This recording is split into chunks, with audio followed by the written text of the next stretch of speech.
Okay, Chapter 3, Section 1, Derivatives of Polynomials and Exponential Functions. Okay, let us begin by refreshing our memory on what is a derivative, because that's a really important part of calculus. So in the previous chapter, these were the two definitions given for derivative. They're almost identical, just a very subtle slight difference between them. So let's just clarify that. So, for example, we started with this one here. So let's do like a quick little picture to identify what the derivative at x equals to a is, so we can get a sense of what we're working with. So let's say we have some graph that looks like that, and we want to find the derivative at x equals to a. So some constant value, let's say it's like right over there. Down. So here is the value x equals to a. So of course that means that this is the x-axis, this is the y-axis, and this blue one here, this is some function f of x. Some f of x. Okay, so therefore that point right there, this point then becomes the point a comma f of a. Okay, the derivative is the instantaneous rate of change. That's one way to think about it. So it's going to be the slope of the line tangent at that point. So let's say that this line right there is tangent to that point. And so now the slope of that line, so then the slope of tangent line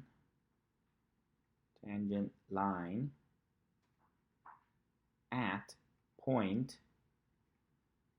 a comma f of a is f prime at a, right? So the slope of our function f of x at point x equals to a is f prime of a, given by this definition up here. Okay, so that's what this is referring to. For a chosen value of a, find the derivative, the instantaneous rate of change. It's the slope of the line tangent. So it's got to be tangent at that point, at the point a comma f of a. Okay, so now what's the difference with this guy? Very little difference, really, just a very subtle distinction.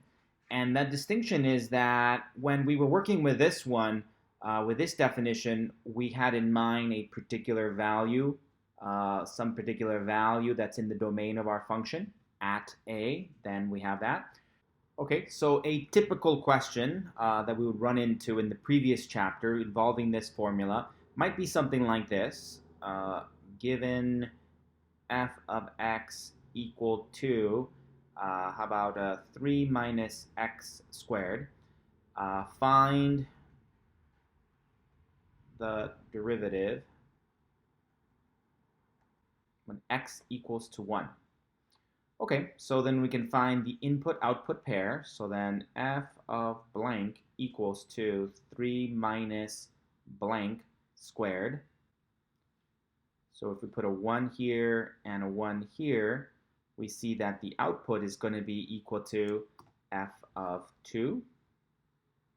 F of 1 equals to 2. So we'll get f of 1 equals to 2. So we'll have the ordered pair 1 comma 2 in this function. So a rough sketch, let's make it a rough sketch again. So this is going to be a parabola. It's upside down and it's been shifted up by 3 units. So just as a rough sketch, it would look something like this. And we're interested in the point 1 comma 2, so that'll be some point here. There's 1. That means 2. And we're going to be interested in finding the derivative at this point. So here, the role of a is being played by a 1, of course. And so we're interested in the line tangent, so the slope of the line tangent. So let's pretend that's a straight line. So that's this tangent line. Tangent line at point 1 comma 2. And well, let's label the function as well. So this was this function. This is f of x here. F of x as described by that one. Okay, so now if we wanted to find the derivative, we would have to go back to our definition and set it up. Let's set up the derivative. F prime at 1, right? So here the role of A is equal to 1 in this formula. So f prime of A equal to 1 is going to be equal to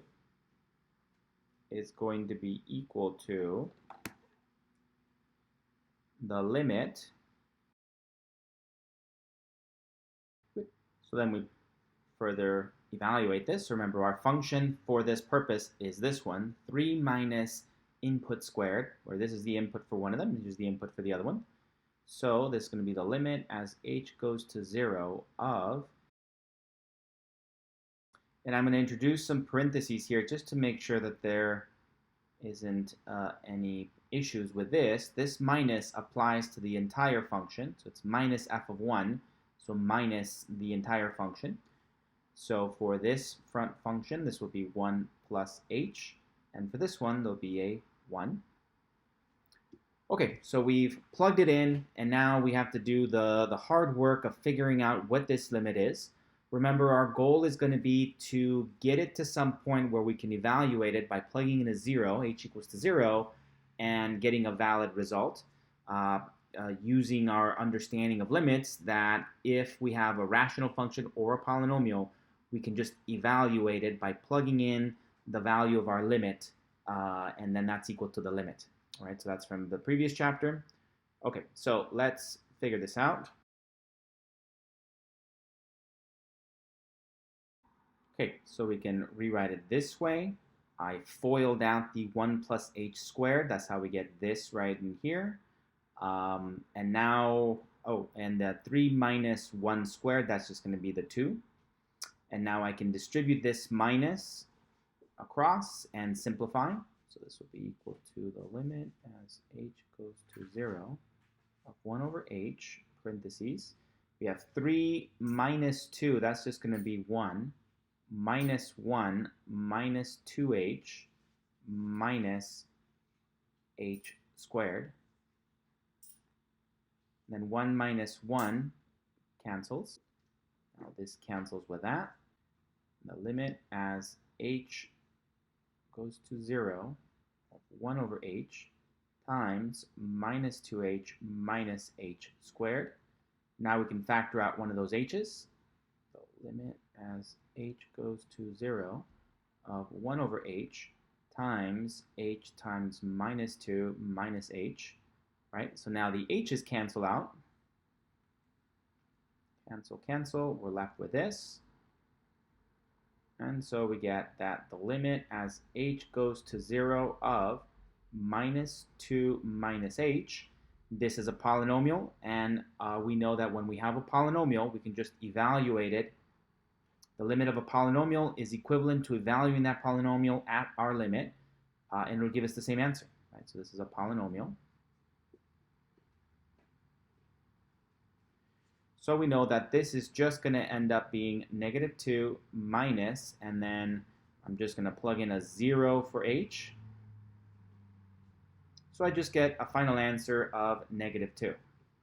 Negative 2. Okay, so that's f prime evaluated at 1. F prime evaluated at 1.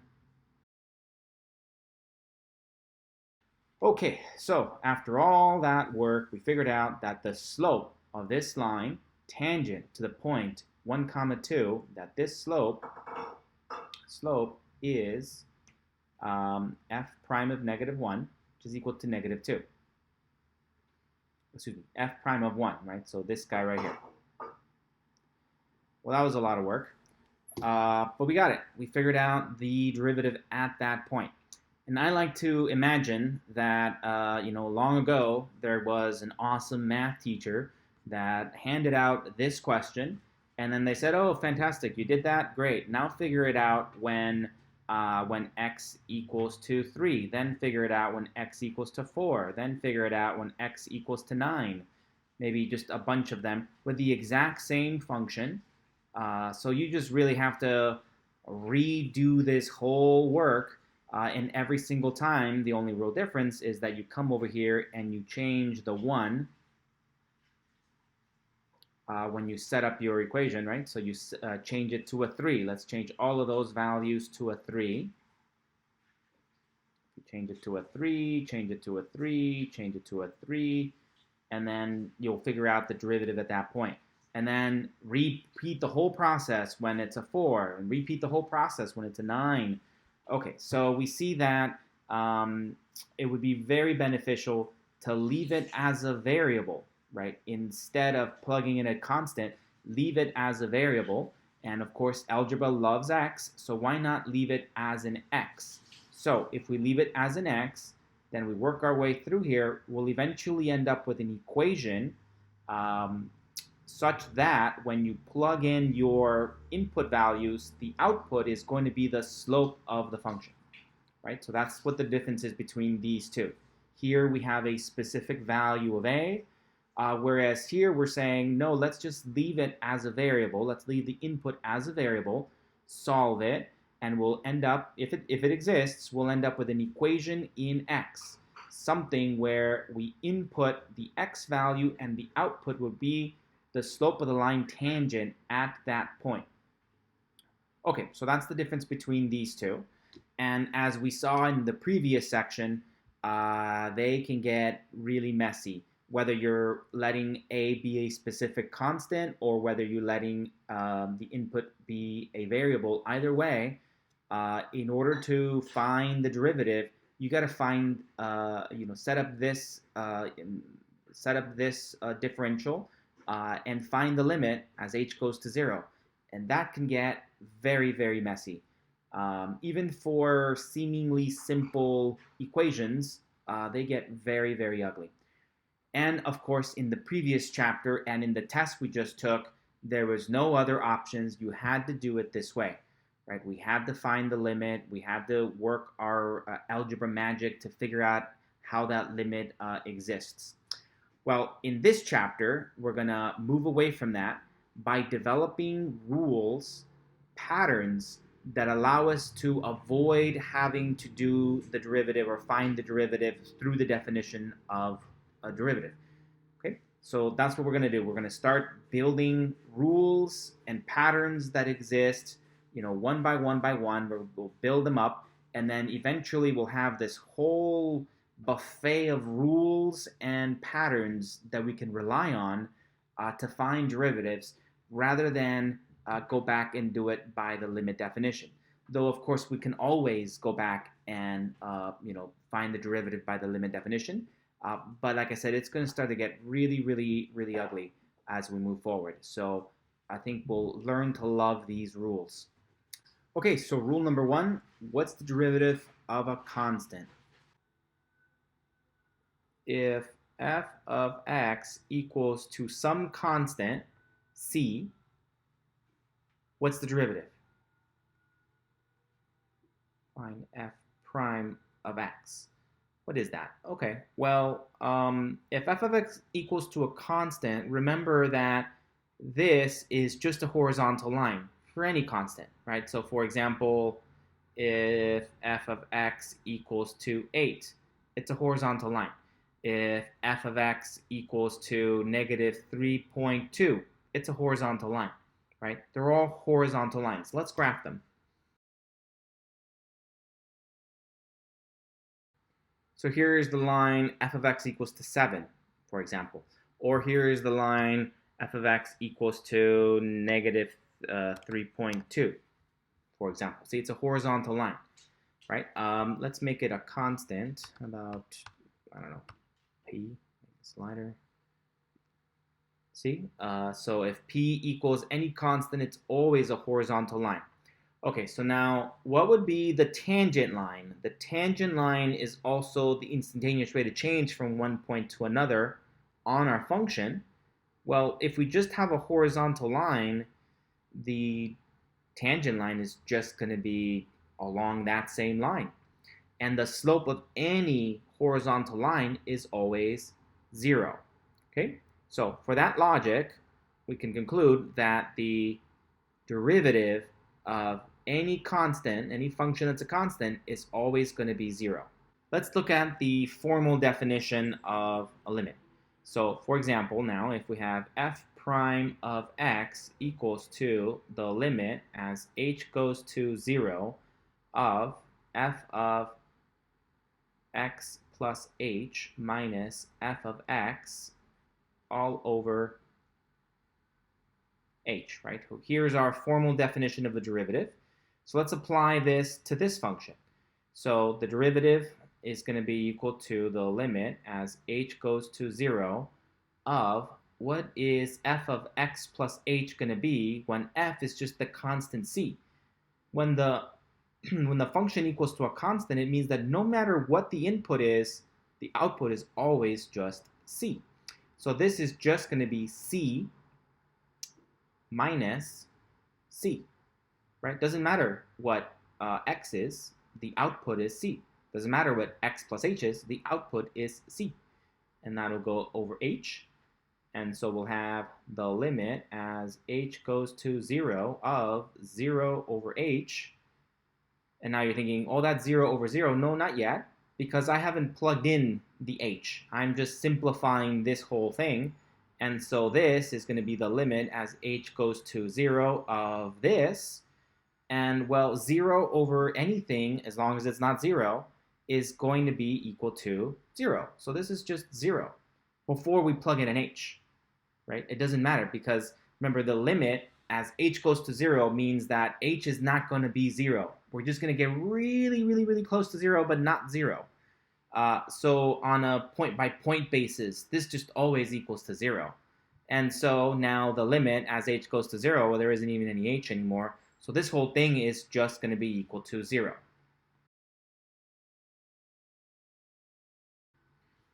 Okay, so what we established here hopefully convinced you, both using the graph as well as the formal definition, that the derivative of any constant is always equal to 0.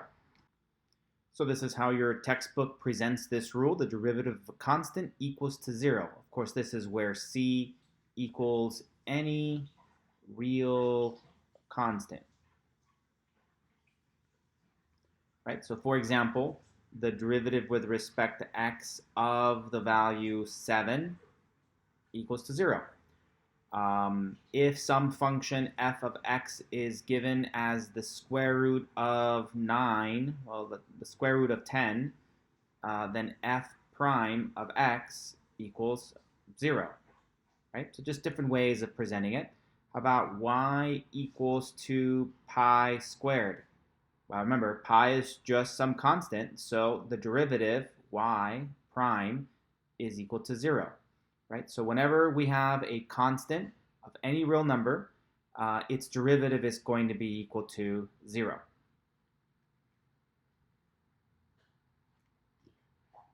Okay, now let's move on to our second rule.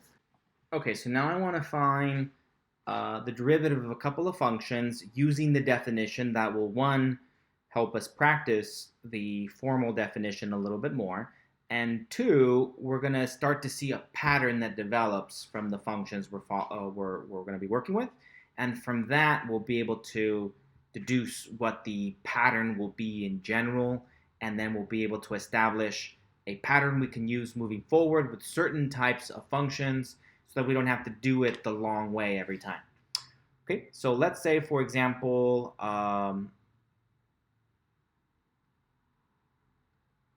f of x equals to x to the power of 3. Okay, find the derivative.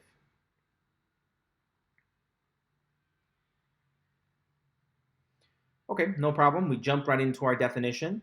So f prime of x is equal to the limit as h approaches to 0 of f of x plus h minus f of x all over h, right? So that's a good place to start. Just start by writing down the definition of it. That's what it is.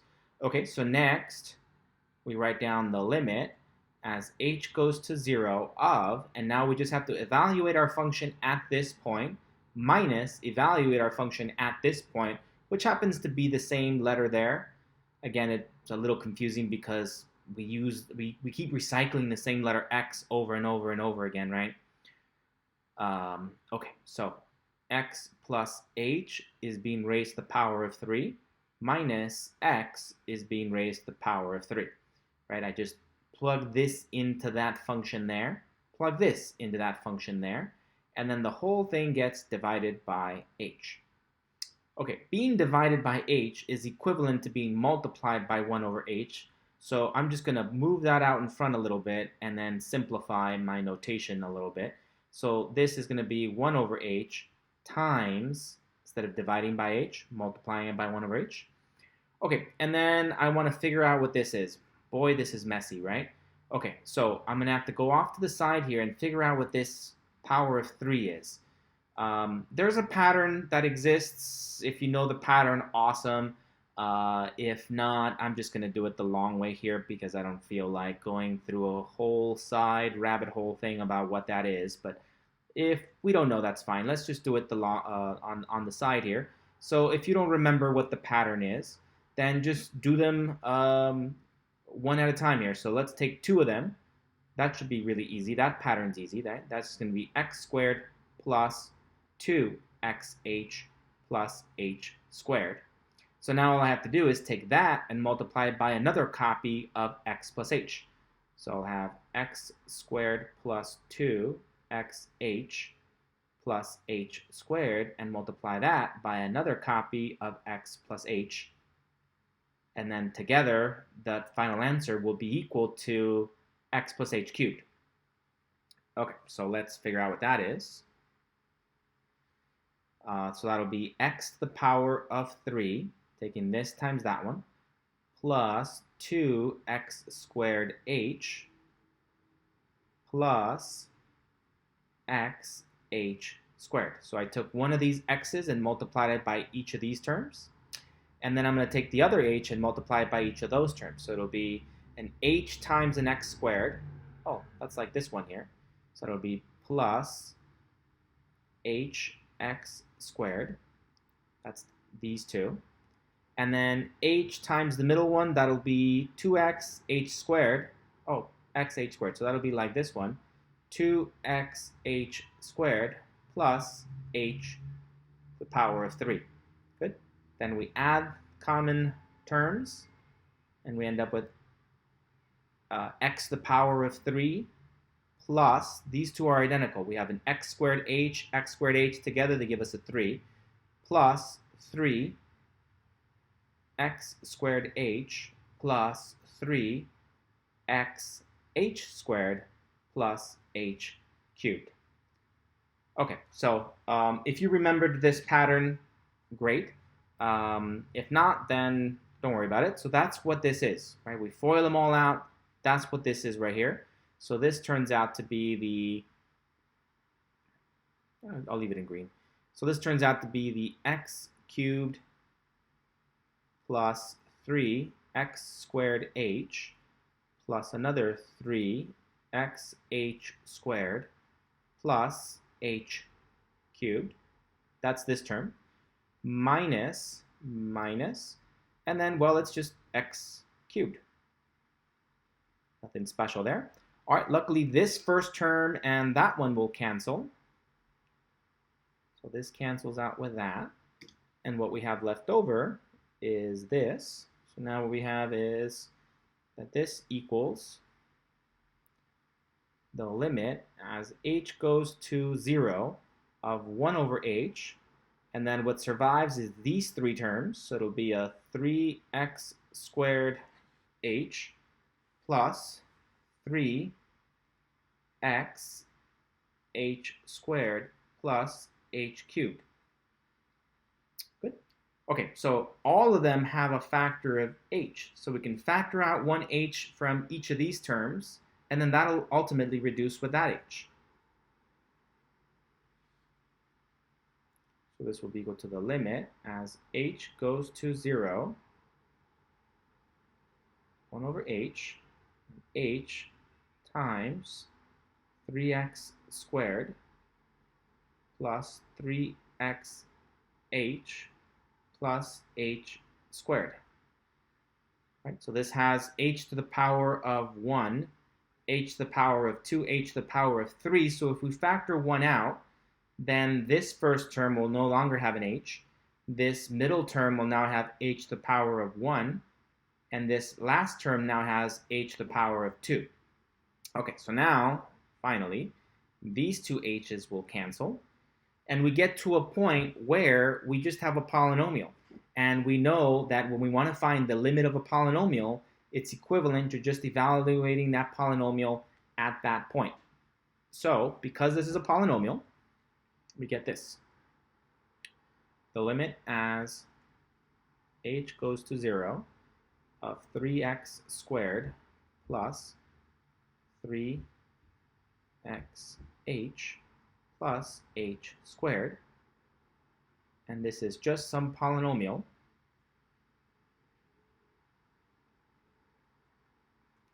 and so we know that this limit will be equal to evaluating that polynomial. So this is just going to be equal to 3x squared plus 3x blank plus blank squared, and we're going to put a 0 in there from here, right? So the h is a 0, so we put a 0 for the h and a 0 for the h. We do not put a 0 for the x, it's for the h. The limit as h goes to 0. Okay, but then we end up with 0 squared, that's 0. 0 times anything is 0, so both of these two terms just become 0. 0 and 0. So we end up with just 3x squared. All right, let me zoom out.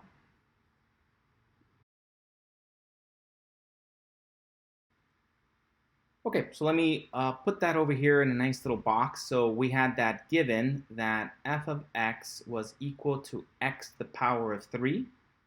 When we found that this was the function, that led to f prime of x was equal to 3x squared. 3x squared. Okay, let's do one more. Again, it'll help us practice with the definition, but really our goal is to start to establish a pattern, right? So keep this one in mind and we'll come back to it. Let's do the next one. Okay, so now what if f of x was equal to x to the power of 4? We did x to the power of 3 before. Now let's do x to the power of 4. Let's figure out the derivative. Find f prime of x. Right? Or they could say find dx of x to the 4th power, right? Same notational style. Okay, so let's find it. The definition, by definition. So by definition, we know that this must mean that, let's put it over here, f prime of x equals to the limit as h goes to 0 of f of x plus h minus f of x all over h. So that means that f prime of x must be equal to the limit as h goes to 0 of, and again, I'm just going to rewrite this as 1 over h times this numerator, which is going to be this. And now f of x plus h means we plug in an x plus h into that function there. So we'll end up with x plus h to the power of 4 minus x to the power of 4. Good.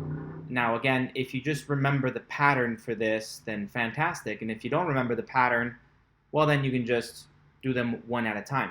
We could figure out what they are by multiplying. Let's go off to the side over here to figure out what that is.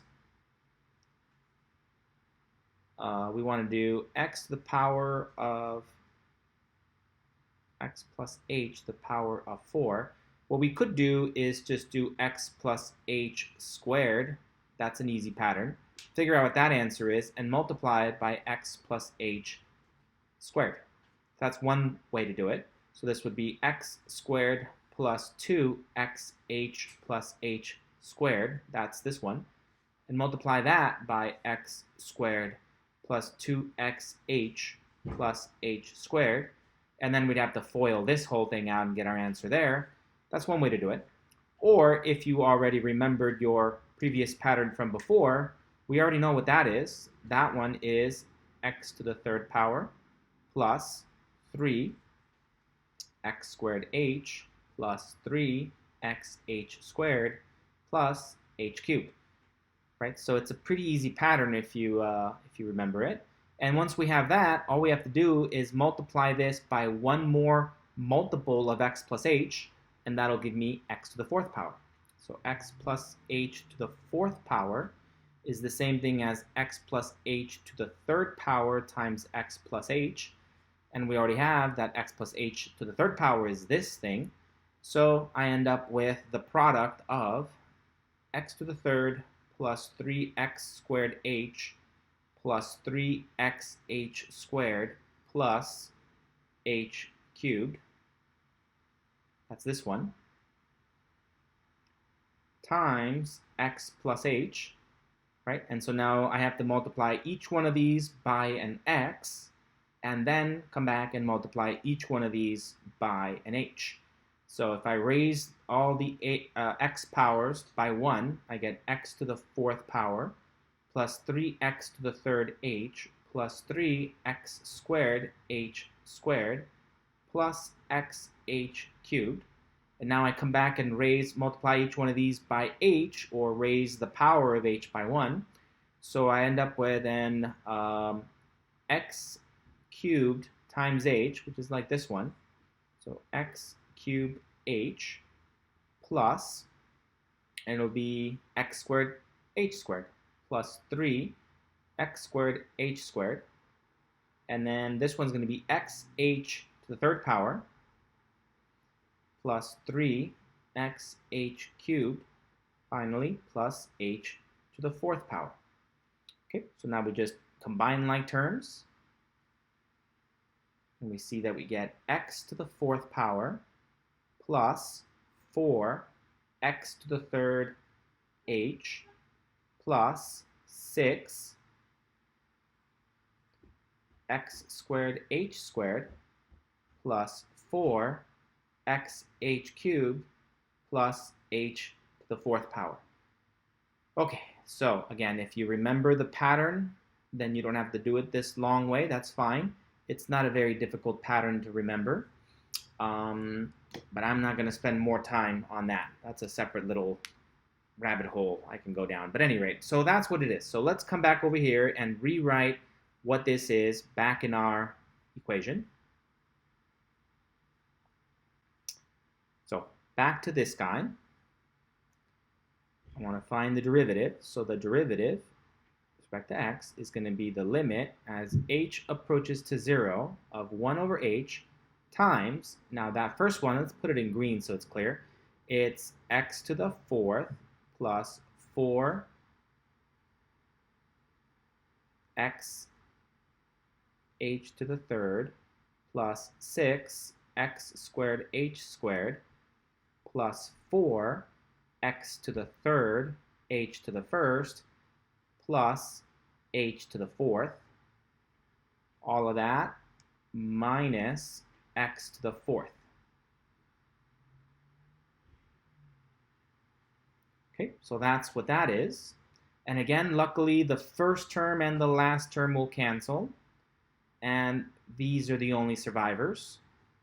So we get f prime of x is equal to the limit as h goes to 0 of, and then we have a 4xh to the third power plus 6x squared h squared plus 4x to the third h plus an h to the fourth power. Okay, again, all 4 of these terms have an h in common. So let's, oops, there's a 1 over, forgot the 1 over h out in front from there.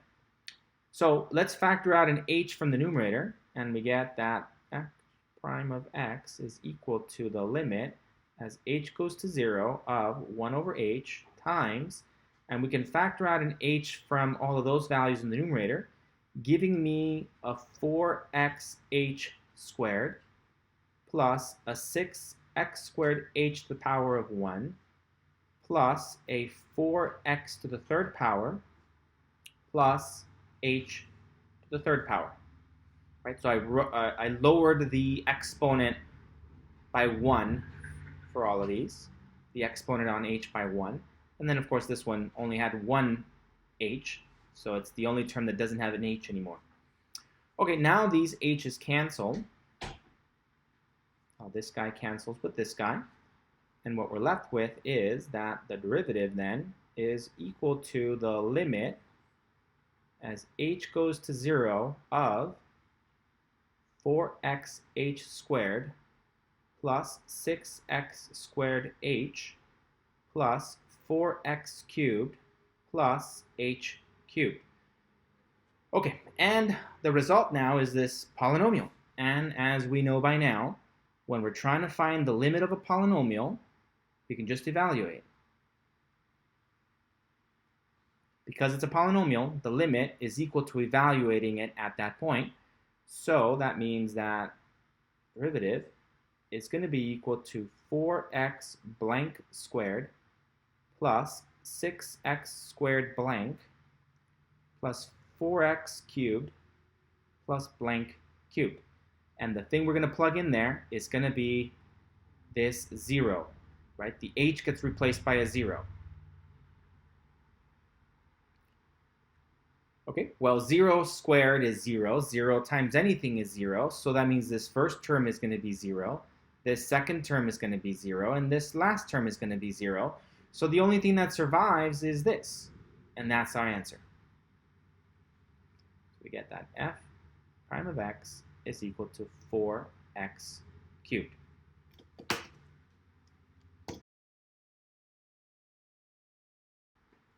Okay, so if f of x is equal to x to the fourth power, and we're asked to find the derivative using the definition, here it is. Long, ugly thing. And yes, this is exactly how I expect to see it on the test, right? Be careful with the notation.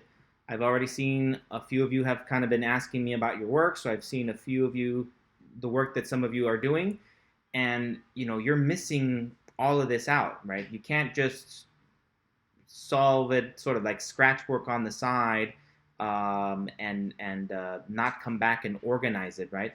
So in order for it to be a proper mathematical statement, you need to put that f prime of x equals the limit as h goes to 0, and that kind of travels along from one line to the next line to the next line to the next line until we get to identify when it disappears. And it gets to disappear when we get to a point where we have a polynomial that we can evaluate. Also, it could be a rational function where a rational function where the value 0 for h can be replaced and not result in a 0 in the denominator. Okay, so we've seen so far that when f of x is equal to x cubed, it turned out that its derivative, f prime of x, was equal to 3x squared. Okay, and then we did the work to figure out that if the original function is x to the fourth power, its derivative, f prime of x, is equal to 4x to the third power. Okay, so do we start to see a pattern? Based on this, can we guess what the next one is going to be without actually doing the work? You see that when we have x to the fourth power, the derivative was 4x to the third. When we had x cubed, x to the third power, its derivative was 3x to the second power. So is it clear that a pretty good guess, and that's all it is at this point, a guess would be that the derivative of this thing would be equal to 5x to the power of 4. Right? And the one after that, f prime of x to the sixth power, its derivative, well, just following the pattern, it looks like whatever the exponent was comes out in front as a constant, as a numerical factor, coefficient, as a numerical coefficient, and then we lower the power of the variable by 1. Right? So 3 leads to 1. 4 leads to a power of 3. power of 5 leads to a power of 4. So just following that pattern, I see that this leads to that. Good. And then coming back, well, then that would have meant that this one, x to the second power, would be f prime of x equals to 2x to the power of 1. And if we just had f of x, right, we can think of that as a 1 there. That leads to f prime of x is equal to 1 times x to the power of 0, since we go down by 1 power, or x to the 0 power is just going to be equal to 1, so it just equals 1 in that case. This last rule is so popular, we use it so often that your book has identified that as its special property and boxed it up for you. It looks like this in our textbook. The derivative with respect to x of the function x equals to 1, right? So this is just a very common, very popular, very useful derivative to know. So that's one of the established rules. But we're going to go after an even bigger rule, something that's more general and more broad and will apply to a lot more things, including this one. So this is just like one instance of a much larger rule. Okay, so we have a pattern established here.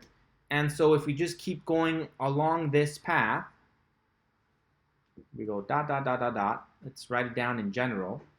So in general, if I was going to have some power of n, so I have f of x equals to x to the power of n, then the pattern is going to be that its derivative is going to be equal to n times x to the power of n minus 1, right? We bring the whatever number is there, we bring it out in front, and then we subtract 1 from the exponent. Okay, so this is the pattern that we've established. We proved it, we've shown that it worked for x to the third power and x to the fourth power, and then we looked at the pattern, and based on the pattern, it seemed reasonable to conclude that this is how it works when we have x to the power of a constant, like these cases, and we'll extend that to a general statement like this one. Okay, so we can formalize that in the following theorem. Okay, so here's the boxed up rule presented in your textbook. The power rule. If n is a positive integer, then the derivative with respect to x of x to the nth power is equal to n times x to the power of n minus 1. Okay, so for example, let's apply this rule to a couple of other ones. So for example, if we wanted to find the derivative with respect to x on x to the power of 13, then following this little pattern, this is equal to 13 times x to the power of 13 minus 1. So my final answer will be 13 times x to the power of 12. Okay? Or what if it was a really big number? X to the power of 500. X to the power of 500 is equal to 500 times x to the power of 500 minus 1, which then just gives me 500 times x to the power of 499. Okay, so we found the pattern, right? We just did a couple of examples. We found the pattern. It made sense. And so we were able to box up this rule, which is only valid for, the rule only states that it's valid for positive integers because that's how we found it, just looking at positive integer values. There is a more formal proof of why this is true in your textbook, but don't worry about it. It's not something you're responsible for knowing, but please take a look at it, and hopefully it makes sense. And then the other question might be, well, do we have to stick to whole numbers? And the answer is no. There is a more general statement that looks like this. The power rule, the general version. If n is any real number, then the derivative of x to the power of n equals to n times x to the power of n minus 1. So the rule is exactly the same.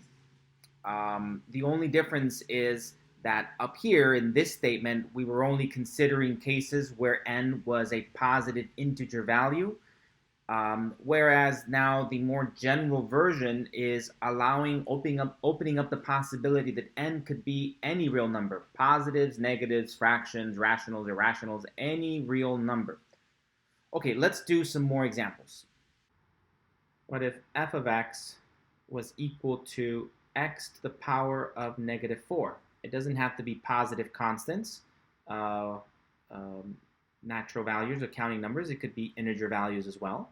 So just using that rule, we know that this must be f prime of x is equal to, bring that exponent out in front, so that becomes a -4, times x to the -4 minus 1. Now we just have to be careful about the exponent. So most people write this as -3. But remember, we're subtracting 1 from the exponent. That means we go deeper into the negatives. So our derivative becomes -4 times x to the -5 power.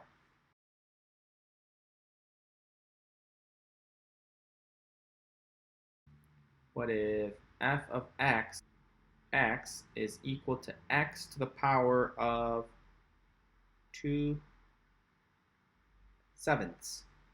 Okay, so just keeping with a pattern, this fits the form of f of x equals to x to the nth power, and we know that its derivative is going to be nx to the n minus 1. And this is for n being a member of any real number, right? Capital R with an extra slash is all real numbers, for any real number. And 2/7 is a real number. So we just follow that same pattern, and we can conclude that f of x is equal to 2/7 times x to the 2/7 minus 1. Right? Subtract 1 from that exponent. Okay, so we just have to do a little bit of algebra now and figure out what that is. So I can say, oops, this is the derivative is equal to this. So f prime of x is going to be equal to 2/7 times x to the 2/7, and I'm just going to replace that 1 with a 7/7 to get a common denominator, 7/7, which then gives me f prime of x is equal to 2/7 x to the power of -5/7. Okay. So we could leave it like this, or of course we can take advantage of our algebra skills and note that when we have a negative in the exponent, we can rewrite it by writing it underneath 1. So this is the same thing as f prime of x is equal to 2/7 times 1 over x to the power of positive 5/7, or finally x is equal to one big happy fraction where there's just a 2 up there, and there's a 7 times an x to the 5/7 in the denominator. Right? So they're all good. So if it says make sure you simplify your answer all the way, usually simplify your result means that we use our algebra skills to manipulate it so we don't have a negative in the exponent. So this would be the most simplified version here. Most popular answer. If you look in the back of the book, this is probably what you'll find. Okay, let's do another one. What if f of x is given as 1 over x to the 5th power, and we want to find its derivative? Find f prime of x. Okay, so the first thing I'd want to do is manipulate this a little bit so that it fits our standard form. Because I don't know anything about this the way it looks exactly, but I do know that we have our power rule that if f of x is equal to x to the nth power, we know that its derivative is going to be n times x to the n minus 1. Right? So we know this, and n is allowed to be any real number. Any real number. So if I can just manipulate this a little bit and rewrite it like that, I can rewrite it this way, x to the power of negative 5. 1 over x to the 5th power is equal to x to the power of negative 5. And now it fits that form. So now I can find the derivative. F prime of x is just going to be equal to negative 5. Make sure you bring that negative with it. X to the negative 5 minus 1. And so we get f prime of x is equal to negative 5 x to the minus 6th power. And as we saw before, we can simplify that by rewriting it this way. Minus 5 times 1 over x to the positive 6th power. Or finally, one big happy fraction with a minus 5 in the numerator and an x to the 6th power in the denominator. So probably the most popular version of it is this one. So we're technically done at this point. So you might see this as a pretty common answer as well. But again, if it says simplify it as much as possible, often the interpretation of simplify as much as possible means that we get rid of all negatives in the exponents. So if you look in the back of the book or something to confirm some of your homework answers, you might find that it's written this way or that way. So we have to be able to go back and forth.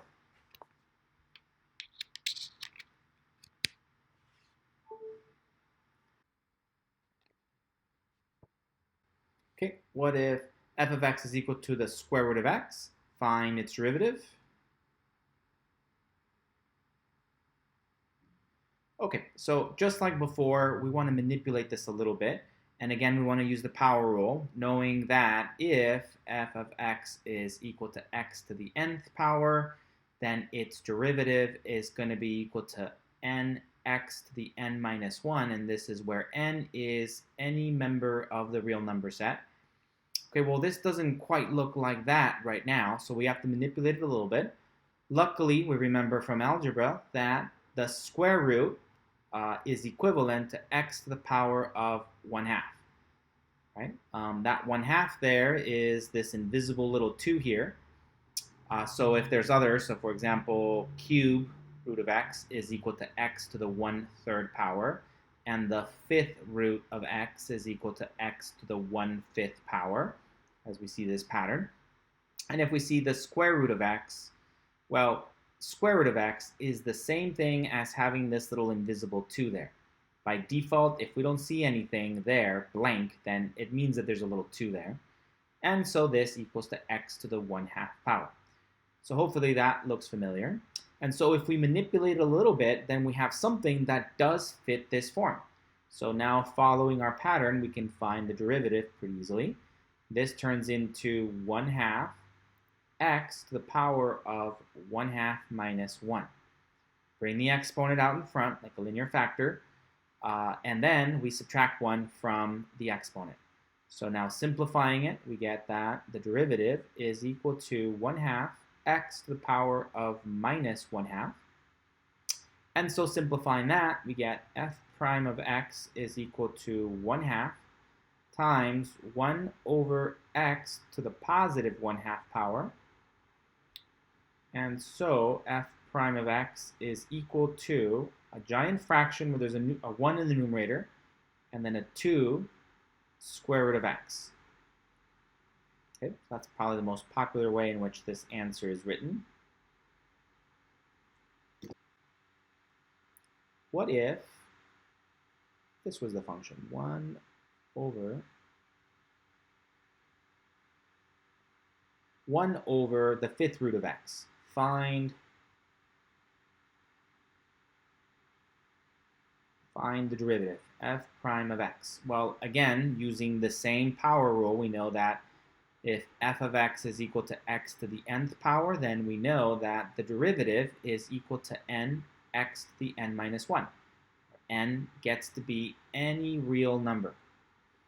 Okay, so we just have to manipulate this a little bit. Luckily, we know that the denominator can be rewritten as 1 over x to the 1/5 power. That's what that means. And we know that we can bring this up to the numerator by introducing a negative in the exponent. So this is equal to x to the power of negative 1/5. Good. So now that it looks just like that, here the n equals to negative 1/5, we can follow the same rule. And now we just have to find what that is. So getting common denominator 5/5, we get that our final answer for this difference is x to the power of negative 6/5. Good. Which means that we can again simplify this using our algebra skills as negative 1/5 times x to the power of positive 6/5, which then can be reduced as rewritten as negative 1/5 times the 5th root of x to the 6th power. So this is very popular, so is this, so is that. It depends on the author of the book and who you're talking to. This is pretty useful to work with it this way, but you know, if you look in the back of the book and look for your answers to make sure they match, you might see that it looks like this. So they're all equivalent to each other. Okay, so that was lots of different examples of how to use the power rule to solve a variety of functions that can apply the power rule. What does that mean? Is differentiable of x? Well, that means that the derivative exists, right? This little sentence here means that f prime of x, which is equal to the limit as h approaches to 0 of f of x plus h minus f of x all over h, that it's a valid thing. It exists. Right? Just assume that that's true. There's a function and it's differentiable. It means that this is true. Okay. Also, let k equal any constant. Any constant at all. Okay, so now what we want to do is think about a new function, g of x. Let's let g of x be equal to k times f of x. A constant, any constant like 7 or 13 or pi, any constant times our function, which we know to be differentiable. What we want to do is use our definition of derivatives to find the derivative of g prime of x. So now, find g prime of x. So by definition, as h goes to 0 of g of x plus h minus g of x all over h. Good. So all we have to do is evaluate our g function at this input. Now that looks a little tricky, so if we want to evaluate at this input into this function, right, the g function input is just going to be the f evaluated at that input times k.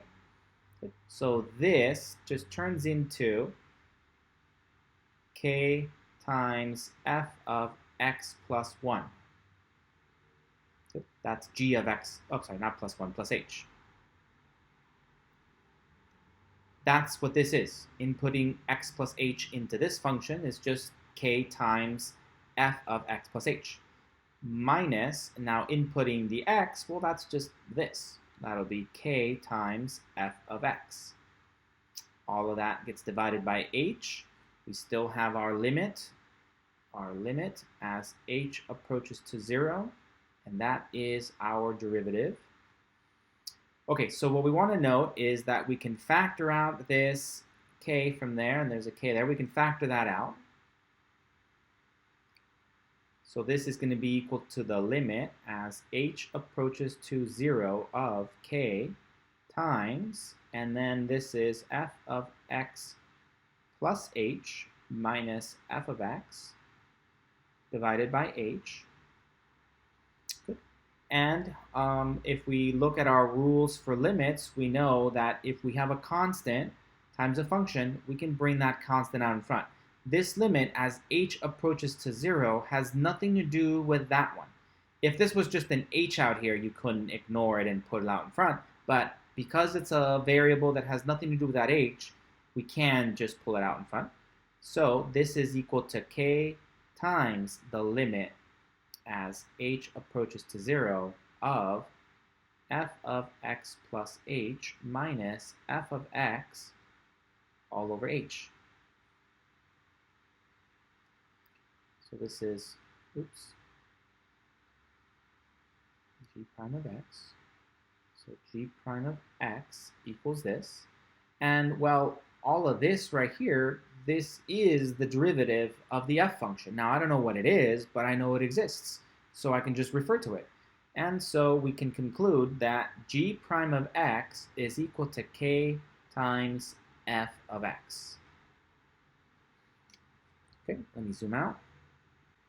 So if we are given that the function f of x is differentiable at x, so that's something that we know to be true, the derivative exists, and k equals any constant, then if we define a new function g of x equal to k times f of x, and we want to find the derivative of g of x, so g prime of x, by definition, we can follow this process and end with this, right? So what is this saying?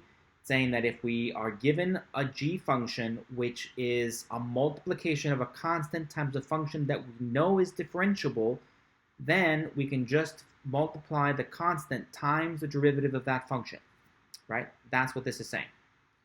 Let me formalize this with a theorem. Okay, so here's the boxed up rule found in your textbook, the constant multiple rule. If c is any constant, any real constant, and f is a differentiable function, then the derivative with respect to x of c times f of x equals to c times the derivative with respect to x of f of x. Okay, so this is where c is allowed to be any real constant. And then another notation for this might be to simplify it a little bit here and say that the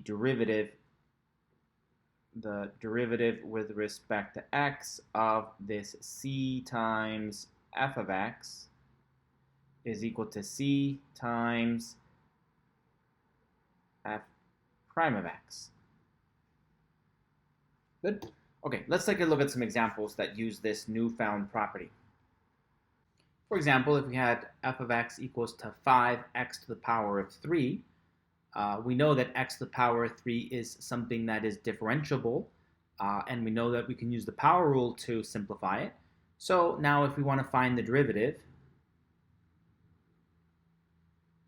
of f of x, then all we have to do is multiply 5 times the derivative of the function that is differentiable. So f prime of x is just going to be equal to 5 times, and then the derivative of that second function. So the derivative with respect to x of the x cubed. Good. So all I did was separate the 5, the constant, and now I'm going to find the derivative of this part. See how this notation is useful in this case to really clarify that I'm going to now go ahead and find the derivative of this. So the derivative equals to 5 times, and we know the power rule here just tells me that this is 3 times x to the 3 minus 1. So this is going to be equal to 5 times 3 x to the second power, which then can just simplify to 15. So it becomes 15x to the second power, right? And that's our final answer.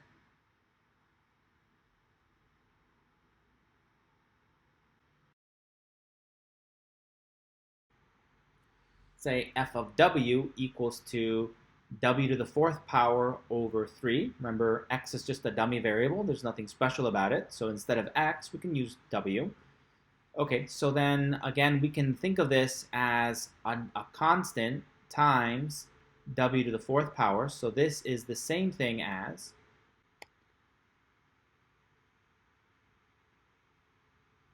one-third w to the 4th power. And now we can say that the derivative of this function is equal to 1/3 times the derivative with respect to w of w to the 4th power. Notice that I'm changing all the things with x over to a w. ddw of w to the 4th power. Okay, and so now we know that if we follow our power rule, this is going to be 1/3 times 4w to the 3rd power. And so our final answer is going to be 4/3 w to the 3rd power.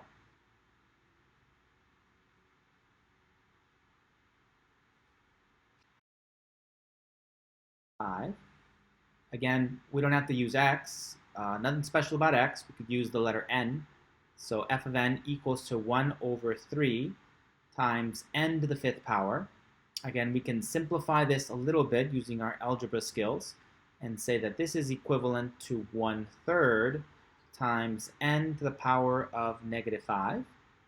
And so now this falls under the power rule, and we have a constant times a function that is differentiable under the power rule. So now its derivative, f prime of n, is going to be equal to 1/3 times the derivative with respect to n of the n to the -5 power. And so f prime of n is equal to 1/3 times, and now we use the power rule here, this is going to be equal to -5 n to the -5 minus 1. Right? Bring that down, subtract 1 from the exponent. And so this becomes f prime of n equals to -5/3 times n to the power of -6. And so we can simplify that a little bit by getting rid of that negative in the exponent. And this becomes one big fraction, the -5 in the numerator, and 3n to the 6th power in the denominator.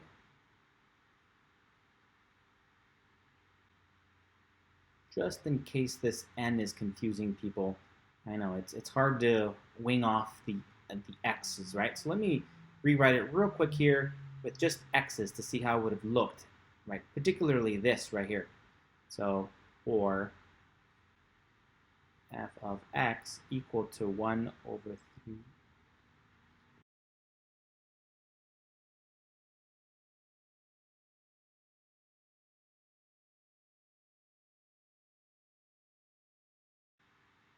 So this is how the problem would have looked if we used our favorite letter x instead of this n.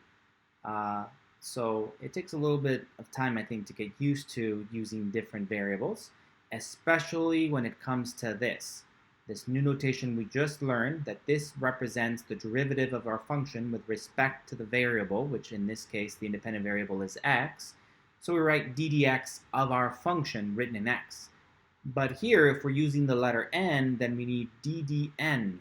We need the derivative with respect to the letter n, where n is our independent variable described up here. Okay, so it's just a dummy variable. X, y, w, n, doesn't matter. We just have to be consistent and hopefully, get used to the notation. What if we had 0.5 over the 5th root of x to the 3rd power? Find the derivative. Again, we're just going to manipulate this a little bit to simplify it. So that means that f of x is equal to 0.4 over x to the power of 3/5. F of x is equal to 0.4 times x to the power of -3/5. And so now this is a function that falls under the power rule. So now when we want to find its derivative,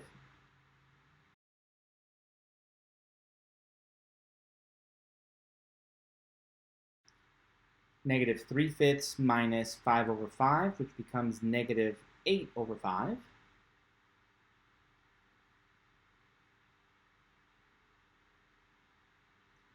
And I'm going to simplify this, so I'm going to go ahead and rewrite this as 4/10.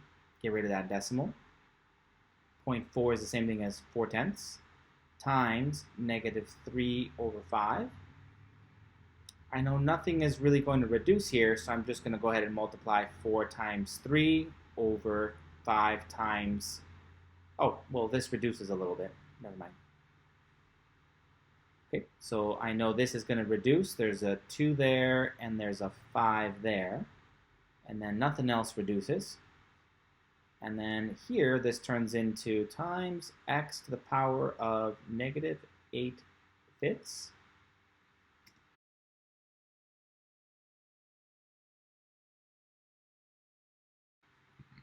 So the derivative f prime of x becomes a giant fraction where we have negative 6 in the numerator divided by 25 times the 5th root of x to the 8th power.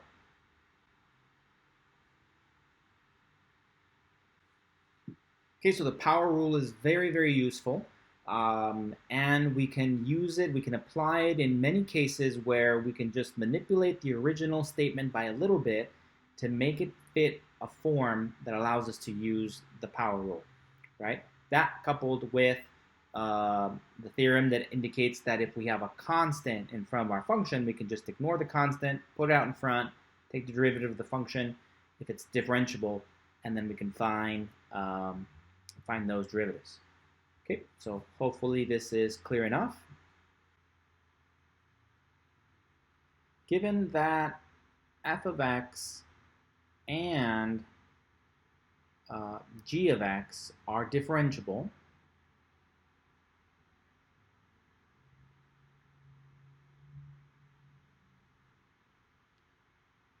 at x,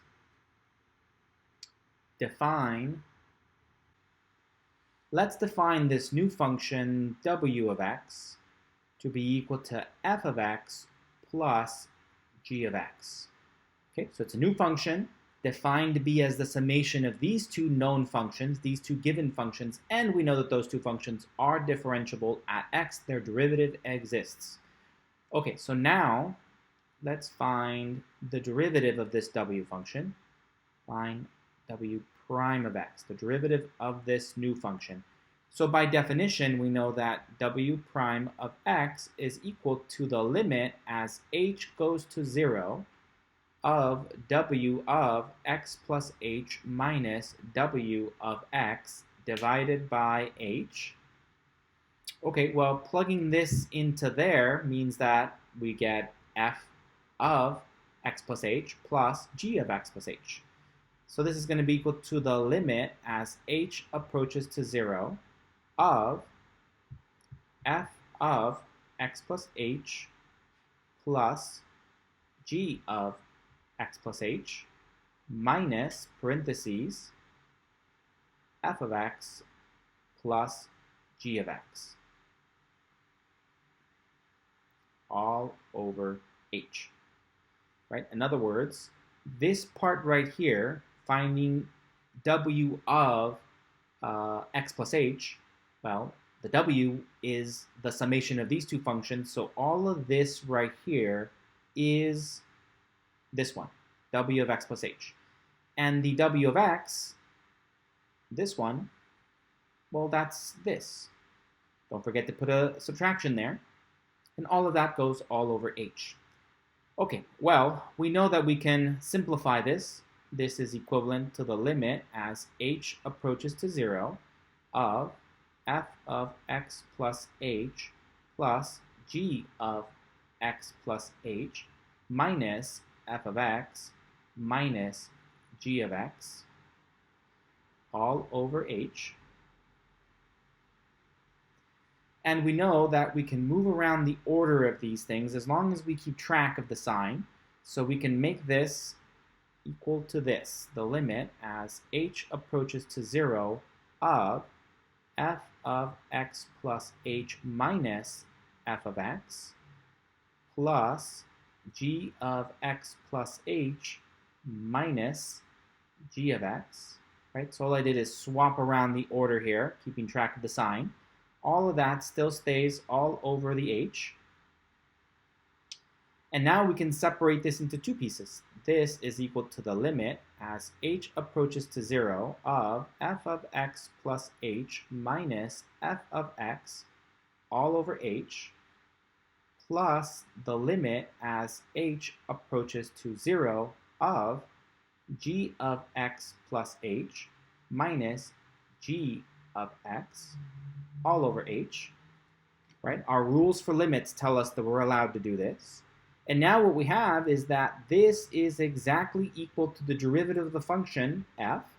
So this is f of x, f prime of x. And this is exactly, by definition, equal to the g of x. So I don't know what it is, but we started out by saying, given that we know the derivative exists.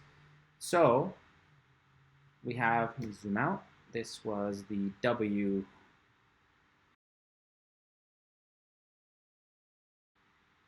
So given that f and g are differentiable at x, and if we define a new function, w of x equal to f of x plus g of x, and we want to find the derivative, w prime of x, the derivative of the w function, then we can follow our definition and conclude that the derivative is equal to the derivative of the w function is equal to the derivative of the f function plus the derivative of the g function. Good? Okay, well, a similar thing will happen if we have a subtraction instead of an addition. So if we come back up here, and all we do is say, well, no, okay, let's start with a subtraction of these two functions instead of an addition. Then there will be a subtraction there, and there'll be a subtraction there, which means there'll be a subtraction there, and then there'll be a minus here, and then this will turn into an addition there, and then we'll move things around and factor stuff out, and at the end of the day, we'll see that there will end up being a subtraction there. So we can bring this all together into the following theorem. Okay, so here are the boxed up rules found in your textbook. The sum rule: if f and g are both differentiable, that means that their derivative exists. And we want to find the derivative with respect to x of the sum of the two functions, f of x plus g of x. Then what we can do is find the derivative of f, find that answer, find the derivative of g separately, find that answer, and then add them together. Right? So the derivative of a sum of differentiable functions is equal to the sum of the derivatives of those differentiable functions. Okay? And then likewise, the difference rule: if f and g are both differentiable, then the derivative with respect to x of f of x minus g of x is equal to the derivative with respect to x of f of x minus the derivative with respect to x of g of x.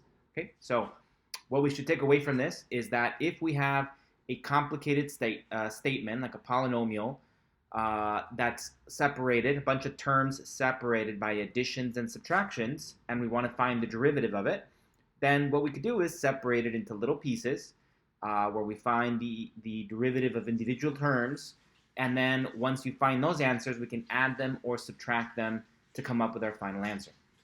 All right, let's do an example. So, for example, if the function f of x is defined as 7 plus 4x to the negative 3 power minus 8x to the third power, well, technically this is a summation or a difference of three separate functions, and each one of those functions fits under the power rule, so we know that each one of those is differentiable, right? So we know that if we had u of x equals to 7, and we had w of x equals to 4x to the minus 3, and we had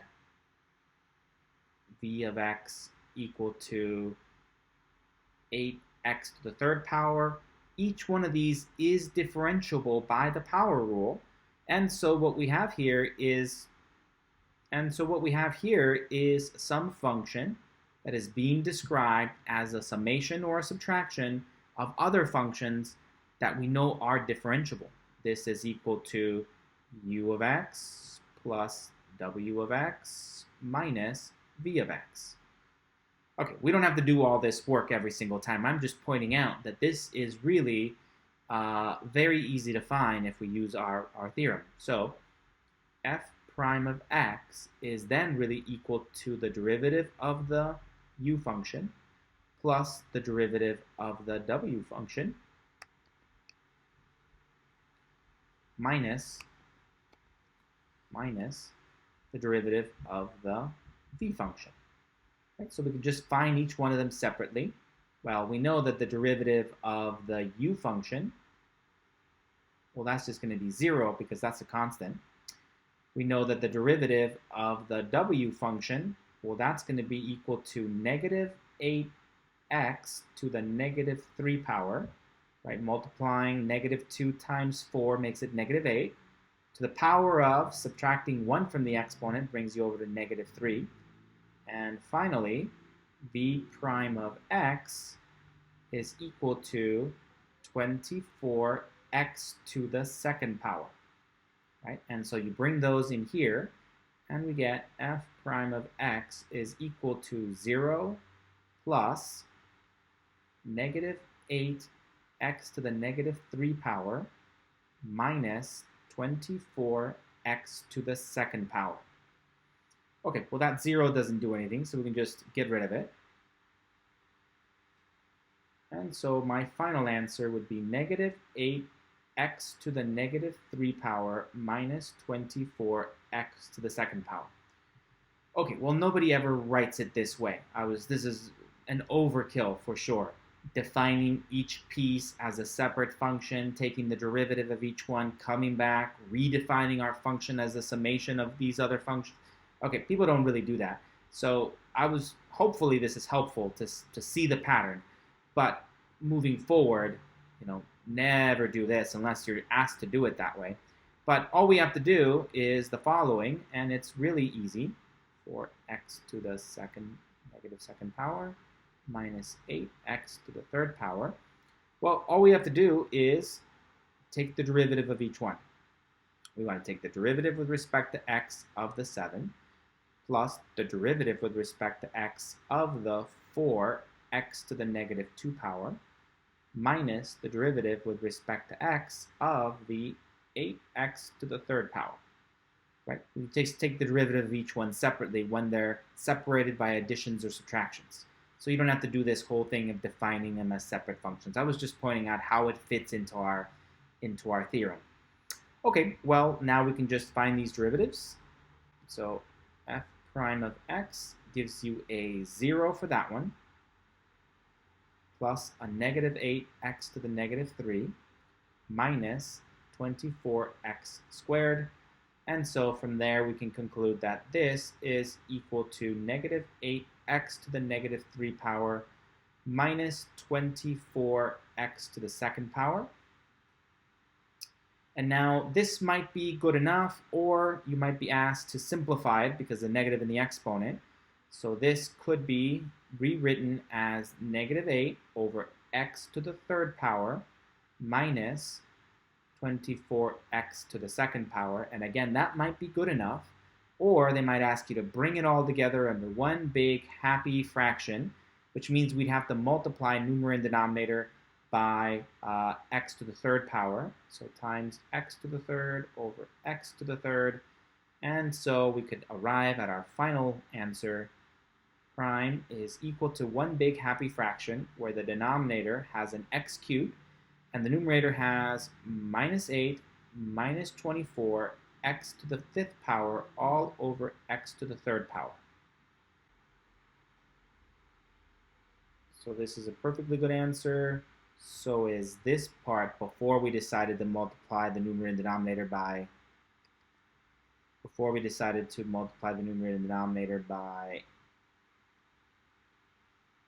root x to the third over x to the third. Or maybe this, right? So it depends on how far we need to go to simplify things. Okay, so technically the derivative is done there, but to get rid of that negative in the exponent, we have to take the additional steps to simplify it and get to this point here. Okay, so on the test, for full credit, you will have to manipulate it a little bit, at least to this stage, right? We don't want to give answers that have negatives in the exponents. Okay, so this property really makes it easy to deal with any polynomial, right? Any polynomial is the sum of terms, and each one of those terms can fit the power rule. So this really just allows us to solve any polynomial really quickly, really nicely. and then some, right? Some even more complicated functions. So let's try a couple more. Let's say f of x is equal to the fifth root of x minus 2x to the third power. Okay, so we can manipulate this a little bit. So I'm going to manipulate this a little bit before I find the derivative. I'm just going to rewrite this as x to the power of 1/5 minus 2x to the third power. And now I know that the derivative with respect to x of this function is equal to the derivative with respect to x of this, x to the 1/5, minus the derivative with respect to x of the 2x to the third power. Right? Our function says, we'll just, our theorem says, just find the derivative of each one separately and then subtract your answers. And each one of them is differentiable because each one of them qualifies under the power rule. So we got that the derivative is equal to, following our power rule, that's going to be 1/5 x to the power of 1/5 minus 1 minus, and then this is going to be equal to 2 times 3 x to the 3 minus 1. So simplifying that, we end up with 1/5 x to the 1/5 minus 5 over 5 minus, and this is going to be 6 x to the power of 2. And then we get to go to, this is equal to 1/5 x to the power of negative 4/5 minus 6x squared. And so if we just get rid of that negative in the exponent, we can get to something that looks pretty good. It's going to be 1 over 5 x to the 4/5, positive 4/5, minus 6x squared. Okay, so that's pretty good. At least we got rid of the negative in the exponent.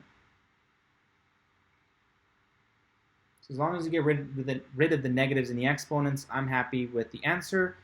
So this looks good. Or another popular version of this would be to say that this is then equal to, using the roots, this is equal to 1 over 5, and then it's the fifth root of x to the 4th minus 6x squared, right? Using the root notation, very popular as well.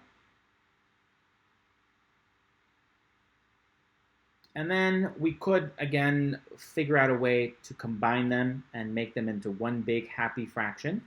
And to do that, we'd have to multiply the numerator and denominator of this fraction by that. So that should be not too bad. This will be equal to 5x to the 4/5 all over 5x to the 4/5. So we end up with, so from here we can get that f prime of x is equal to one big happy fraction, where in the denominator we're going to have this 5x to the 4/5, and in the numerator we get 1 minus 6x squared times 5x to the 4/5. And now we just have to combine these two. Remember that when we're multiplying exponential numbers with the same base, all we have to do is add the exponents. So this is going to be f prime of x equals to 1 minus 30 x to the power of, so I have to add these two. I have to add the 2 and the 4/5. Let's figure out what that is off on the side here.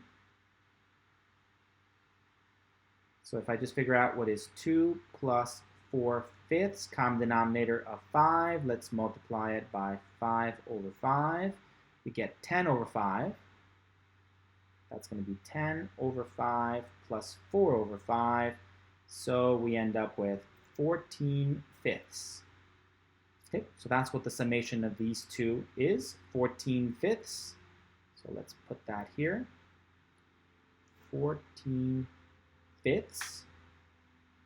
all over 5 x to the 4/5 power. Okay, so this is just algebra, right? A messy algebra problem at this point. So the calculus part of it ended a little while ago when we finished our derivative. We just had to find a way to simplify it. And then, of course, we could do one more step here and rewrite this as using the root notation. So one last way of writing this would be f prime of x equals to one big happy fraction where we have 5 and then the 5th root of x to the 4th power, and then 1 minus 30, and then the 5th root of x to the 14th power.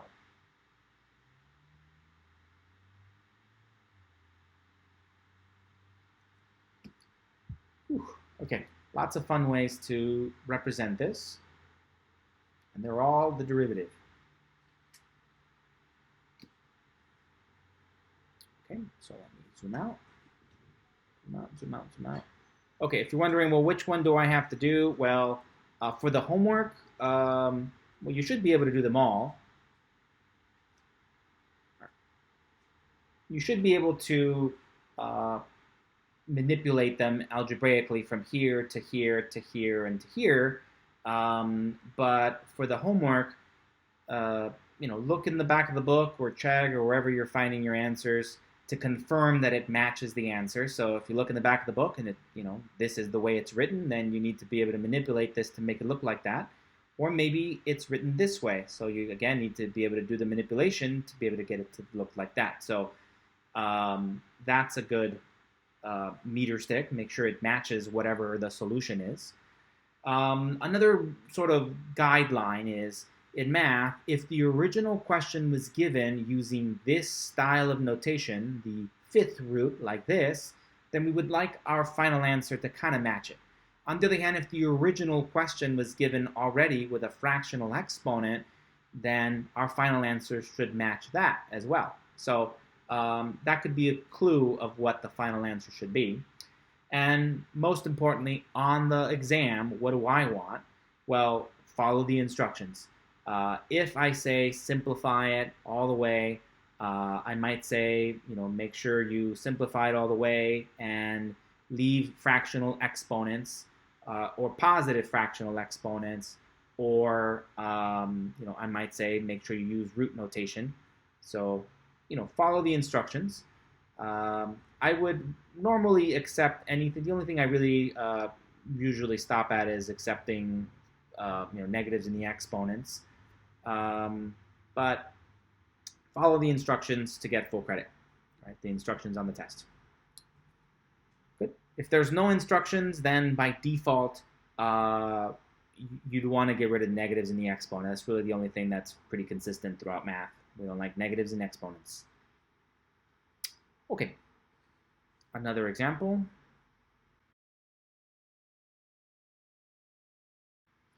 Okay, so if f of x is equal to this, and we want to find its derivative, f prime of x is then going to be equal to the derivative with respect to x of the first term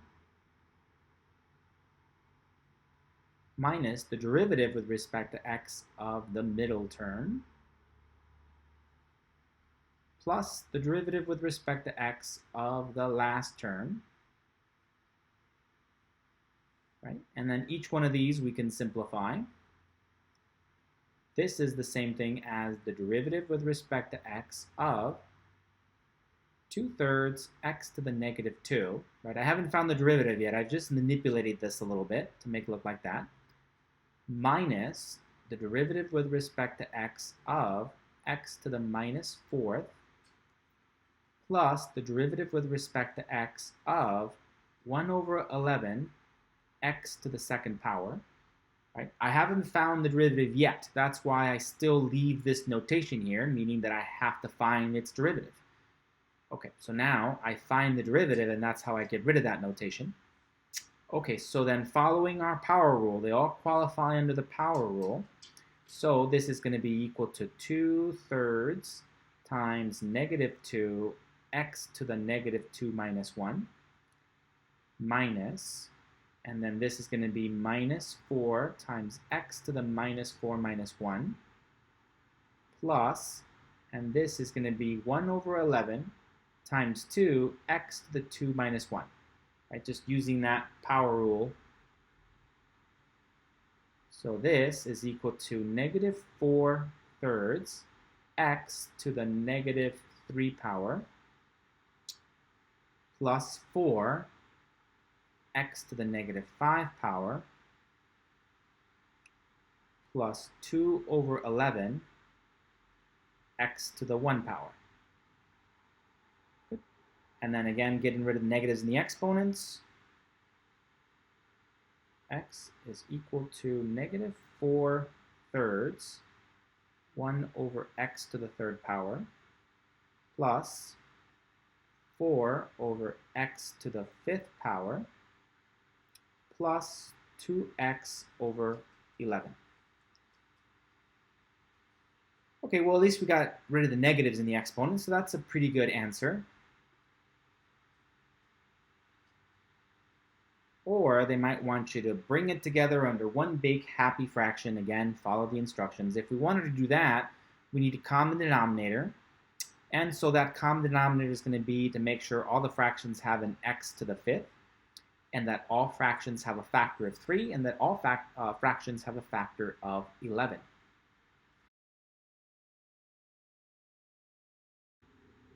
So we're going to multiply this one by x squared over x squared. That's a new version of 1. And then I also need the 11, so times 11 times 11. And then this one I need the times 3 times 11. I need the times 3 times 11, or 33. And then this one I need an x to the 5th power over x to the 5th power, and I'm also missing that 3, so 3 over 3. Okay, so all of that simplifies to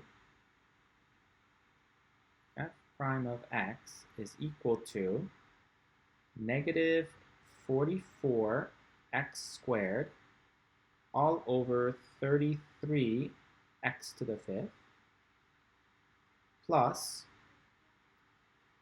132 divided by 33 x to the 5th plus 6x to the 6th power divided by 33x to the 5th power. And now, since they all have that same common denominator, we can come up here and say that f prime of x is equal to one big happy fraction, where we have a minus 44x squared plus a 132 plus a 6x to the 6th power, and all of it gets divided by 33x to the 5th power.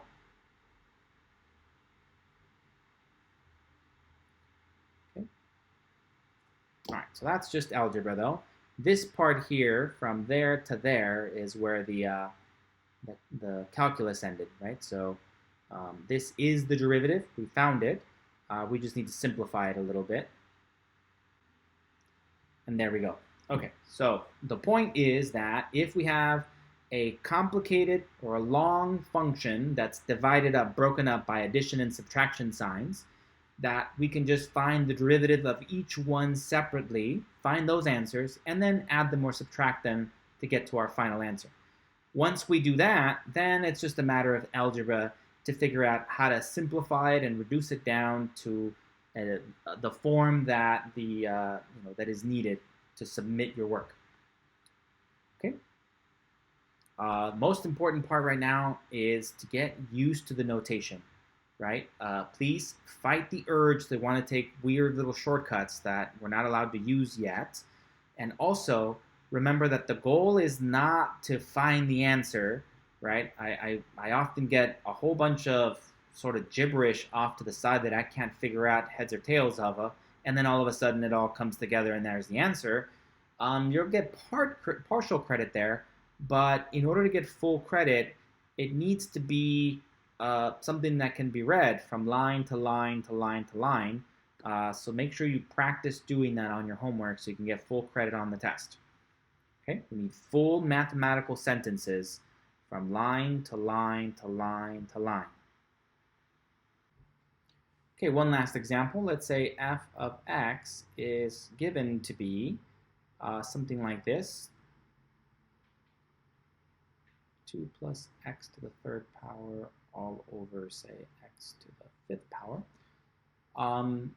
Say we're given something that looks like this. Something we could do is manipulate this first to separate it and end up with this. F of x equals to 2 over x to the fifth power plus x to the third all over x to the fifth power. Good. And now this reduces, so this is f of x then equals to 2 over x to the fifth power plus 1 over x to the second power, right? There's 3 copies of x there, 5 copies of x there, 3 of them reduce, giving you just x squared in the denominator.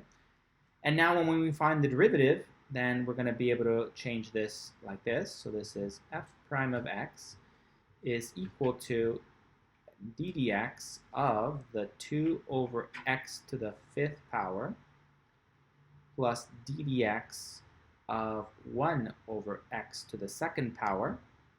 And we know that we can manipulate these a little bit and get the following. This is equivalent to the derivative with respect to x of 2 times x to the minus 5 power plus the derivative with respect to x of x to the minus 2 power. And so the derivative will be equal to 2 times negative 5 times x to the minus 5 minus 1 plus negative 2 times x to the minus 2 minus 1. So the derivative is equal to negative 10 x to the minus 6 power minus 2 x to the minus 3 power. So the calculus part is over at this point. So this is the derivative. Now we got to use a little bit of algebra to simplify this. So for one thing, we don't like negatives in the exponents. So that means that the derivative is equal to negative 10 over x to the positive 6 power minus 2 over x to the positive 3 power. Okay, so that's one good form of the answer. Or we can also combine these into one big happy fraction. We can multiply the numerator and denominator of this one by an x to the power of 3 over x to the power of 3. Together that gives us x to the 6th power in the denominator, therefore matching. And so we can conclude that our derivative, f prime of x, is equal to one big happy fraction, where we have a minus 10 minus 2x to the third power divided by x to the 6th power in the denominator. Another good form of our derivative. Okay, so lots of examples. Make sure you pay attention to the notation. Please work on making sure that your work is nice and neat, that it follows from one line to the other, that at every step you're making complete and proper mathematical statements. And then be real careful with this notation, right? That's what we're trying to get used to in this section. This little prime thing means the derivative of the function f.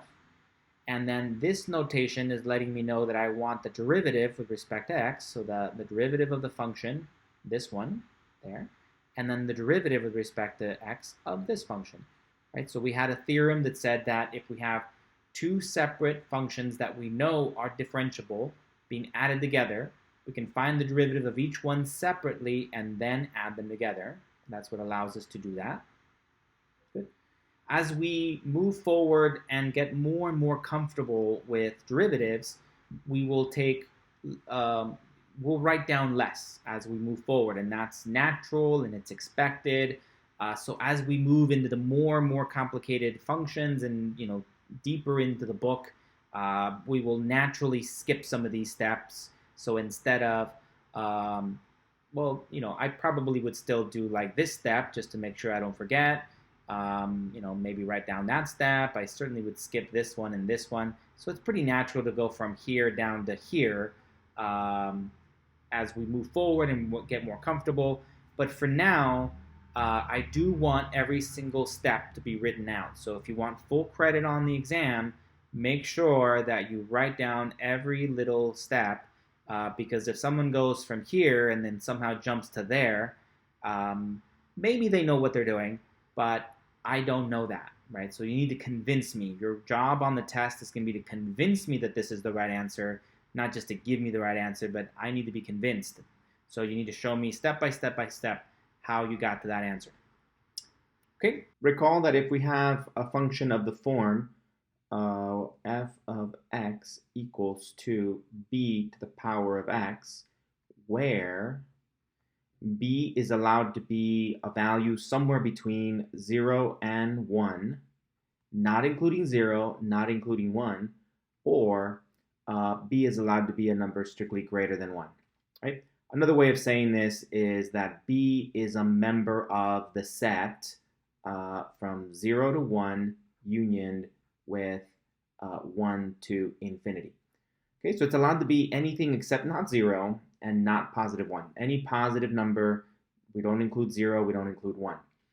Okay, what do these look like? So for example, this is just the general form. This is in general exponential functions. But as examples of exponential functions, we could have g of x equals to 2 to the x power. That's one example.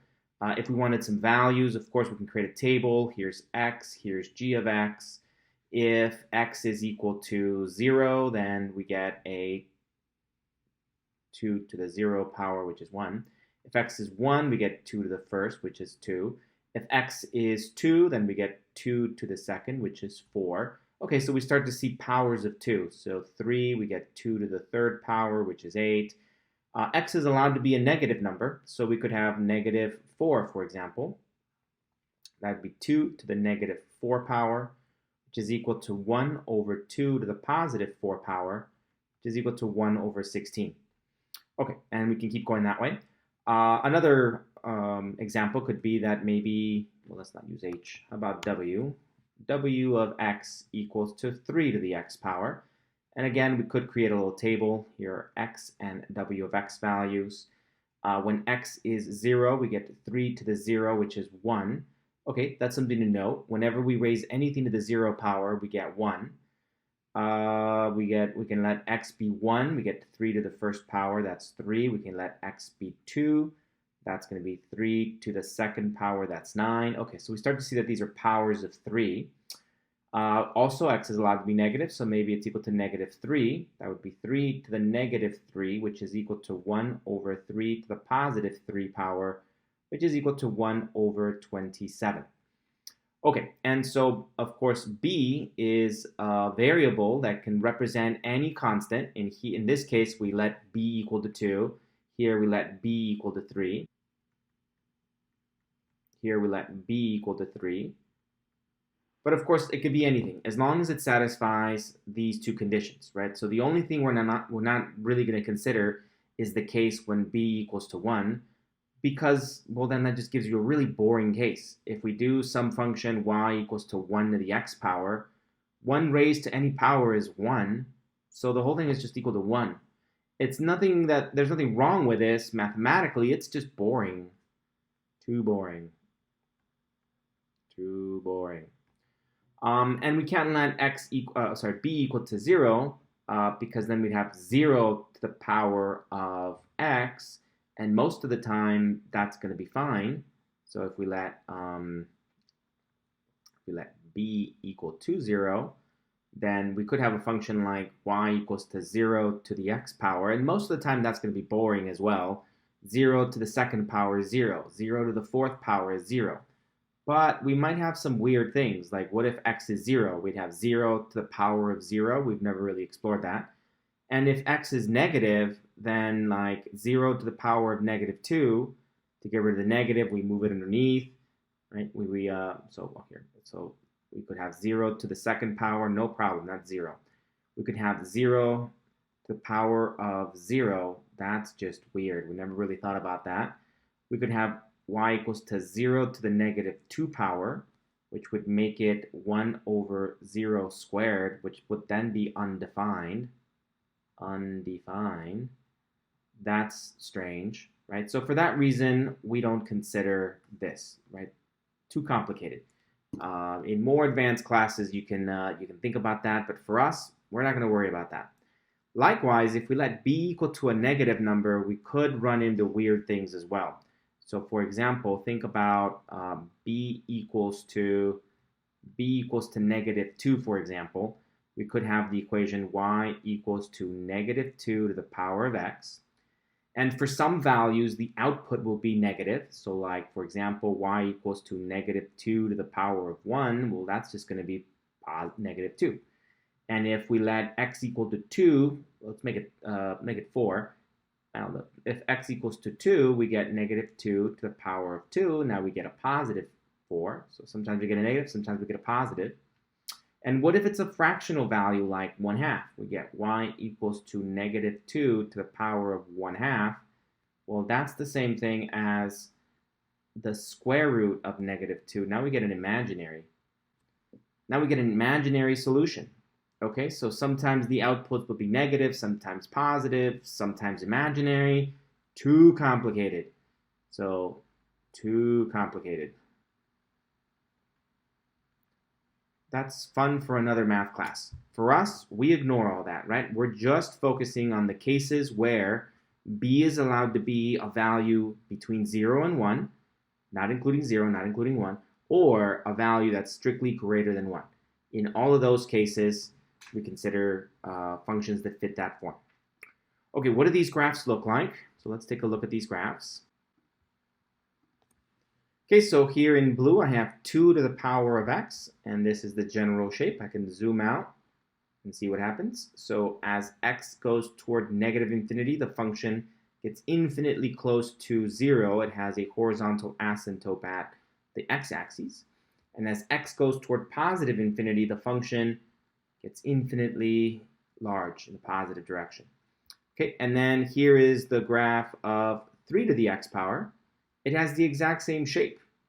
As x goes toward -infinity, the output will converge towards 0, gets infinitely close to the x-axis. It has a horizontal asymptote there. And as x goes out to +infinity, it shoots up toward infinity, and in fact, it'll grow there even faster, as we can see here.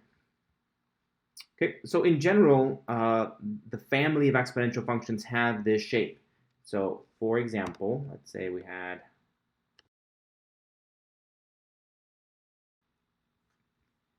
okay, so now I've written it into Desmos to give me a general function. So here's b to the x power where I have this slider. Currently it's at 2, but we see that that's the graph, that orange one. And as I slide this around, we see that it keeps that same shape. Okay, so here is the general graph of b to the x, where b is this variable that I get to slide around. Currently it's at 2, so this is the graph 2 to the x, just like we had before when it was that blue one, 2 to the x power. Notice that 2 to the x and 3 to the x both go through the point 0, 1. So 2 to the 0 is 1, 3 to the 0 is 1. And as x goes toward +infinity, both graphs go toward +infinity. As x grows toward -infinity, both graphs grow toward the x-axis. So now if we leave it in general, we see that this is generally what happens. We have that general shape whenever b is greater than 1, right? So this is what they look like. Let me zoom out. Even that one, it looks like a line, but it's not. If I zoom out, zoom out, zoom out, then it starts to look more like the same shape. Okay, so as long as b is strictly bigger than 1, then this is going to be the general shape of our graph. Okay, zoom in again. Okay, on the other hand, if b is a value between 0 and 1, then this is the general shape we're going to have. It's kind of a reflection, a mirror image about the y-axis. That's when it's between 0 and 1. Okay, let me zoom out a little bit more. This is what you get. Remember, b is not allowed to be 0. It's not allowed to be 1. It's not allowed to be a negative. But if it's a fractional value between 0 and 1, then it'll have this shape. Notice that it still goes through the point 0, 1, right? 0.7 to the power of 0 is still 1. Okay, so they always go through that point. Let's just move it around now. Let's just say it flips between that and 10. And so we can see what happens to our graph. As long as the value of b is between 0 and 1, it'll have this sort of shape. As it gets closer and closer and closer to 1, expands out. Let me zoom out a little bit more. As it gets closer and closer to 1, it comes that way. And then at 1, it's just a horizontal, flat, boring line. We ignore that. That's why we avoid using that. Plus, it's the only one that doesn't fit the general pattern of the rest. This one is a horizontal line. And then past 1, it begins to have that same shape again. Okay, so just let it play. It's got that shape, and then it flips to the other side.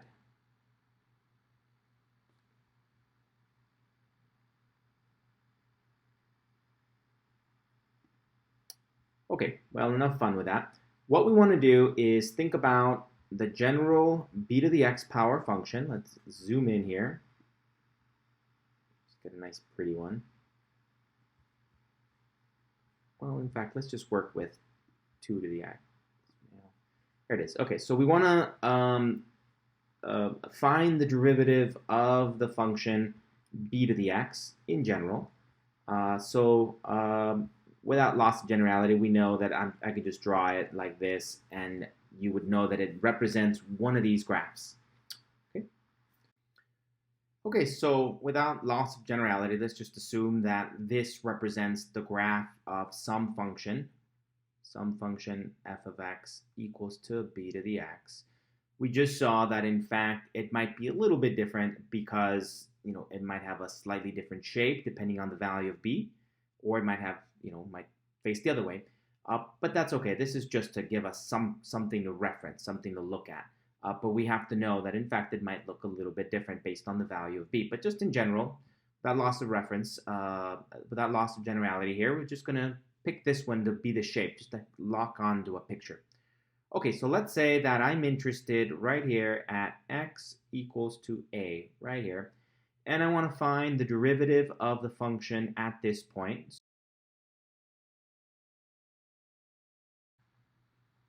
Okay, so then let's say that this red line here represents the line tangent at this point. So that means that this point right there would be the point a comma f of a. Well, okay, f of a in this case would be b to the a power. Okay, and so we're interested in the slope of this line, right? The slope of this line is the derivative. Okay, so let's use our limit definition of a derivative to find f prime at a at this point. So we're going to use this equation. I want to say that f. Okay, so from our limit definition of derivatives, f prime at a, at point a, is going to be equal to the limit as h goes to 0 of f of a plus h minus f of a all over h.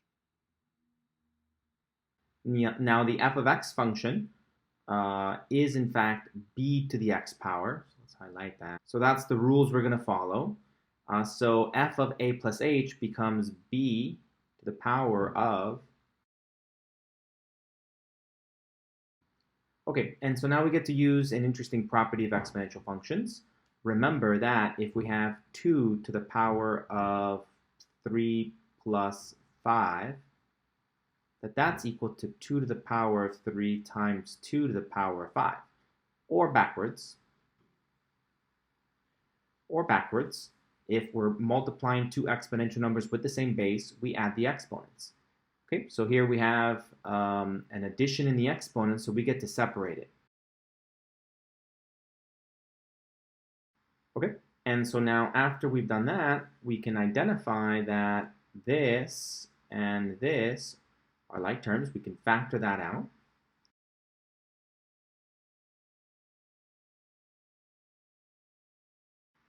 Okay, so all I did is I factored out b to the power of a in the numerator, leaving me this.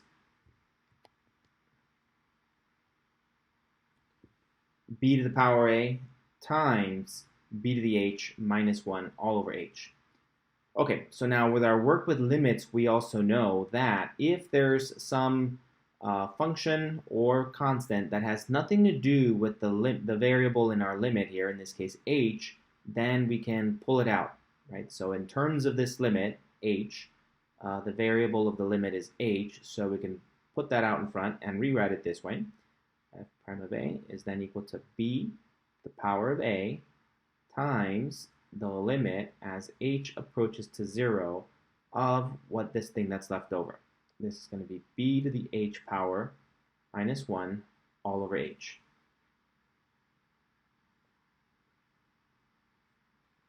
Okay, now what in the world is that? Well, let me rewrite it just a little bit more and say that I'm going to rewrite it this way. F prime of a equals to b to the a power times the limit as h approaches to 0 of b to the, I'm going to insert this in here as 0 plus h. We're allowed to do that, right? You can always add 0 to anything. Doesn't mean anything. H plus 0 is the same thing as h. Okay, minus, and then instead of a 1, I'm going to rewrite it as b to the 0. B to the 0 power. All over h. Okay, and this is where b to the h power, same thing as b to the 0 plus h, minus, and then b to the 0 power, still going to be 1, and keeping in mind that b is a value between 0 and 1, or greater than 1, so we don't really get into anything weird by raising it to the power of 0. This is always going to be 1, so this is equivalent to this. Now, why would I write it this way? Note that this is, in fact, the derivative of our function, the definition of the derivative of our function evaluated at 0. So this then becomes f prime of a equals to b to the a power times, and this is f prime of 0. Right, let's look at our definition of a derivative. If I come back over here, f prime at a, and I replace all of these values, let's say I want to replace this a with a 0, this a with a 0, this a with a 0. If I replace all of those values with zeros, 0, 0, and 0, I would get exactly this, b to the 0 plus h minus b to the 0 all over h. So this whole thing is the derivative evaluated at 0. Okay. All right, so let me just flip these two around and let's figure out what we have here. F prime of a equals to f prime of 0 times b to the a. Okay, so what is this saying? This is saying that if I want to find the derivative of the function of the exponential function b to the x power at x equals to a, that derivative is equal to the function itself evaluated at a, b to the a, times the derivative of the function evaluated at 0. Okay, so a is going to be movable. We're going to want different values of a, right? Like when a is a 7, when a is a 2, when a is a 2.5, right? So that's going to be movable. But 0 is going to be, the value of f prime of 0 is going to be a constant. So let's put it into our graph here. So at 0, then this is going to be 0, 1.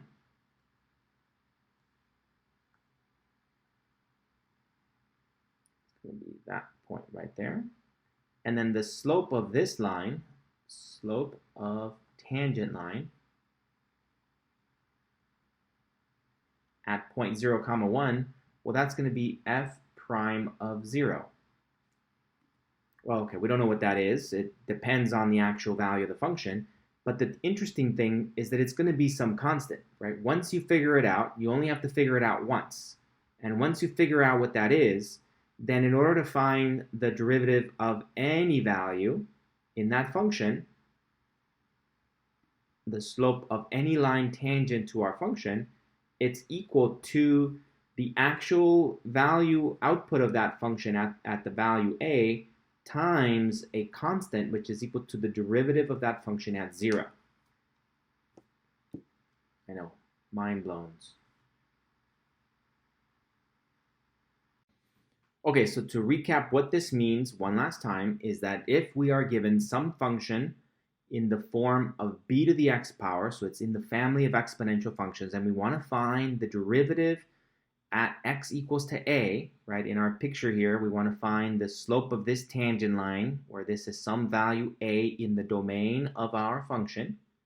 Then according to our work, what we have found is that the derivative at a, so the slope of this line over here, that slope is equal to the value of our function f evaluated at a, right? This is f of a, just putting an a there, times the derivative of the function evaluated at 0. Whatever the slope of the tangent line at 0, whatever that slope value is, times the value of the function evaluated at a. Okay, so let's do a couple of classic examples and see if we can get a better handle of what this means. Okay, so what we've established is that if some function f of x is equal to b to the x power, where b is a member of the set between 0 and 1, union 1 to infinity. So if this is the case, we have something that fits this form, then the derivative at a, when x equals to a, then the derivative f prime at a is equal to f prime of 0 times b to the a power, right? That's what we just found. Or another way to put this is that f prime of a is equal to f prime of 0 times f of a, the original function evaluated at a times this derivative evaluated at 0. Okay, so now let's take two, this is very general. Let's take two very, very common cases. Let's look at the case where b equals to 2 and when b equals to 3. So again, without loss of generality here, we can just say this is the graph of, let's say this is the graph of g of x equals to 2 to the x power. And we'll call this one over here w of x equals to 3 to the x power over there. And there is some value here. Here is a. So we're coming up here and we're going to draw the tangent line.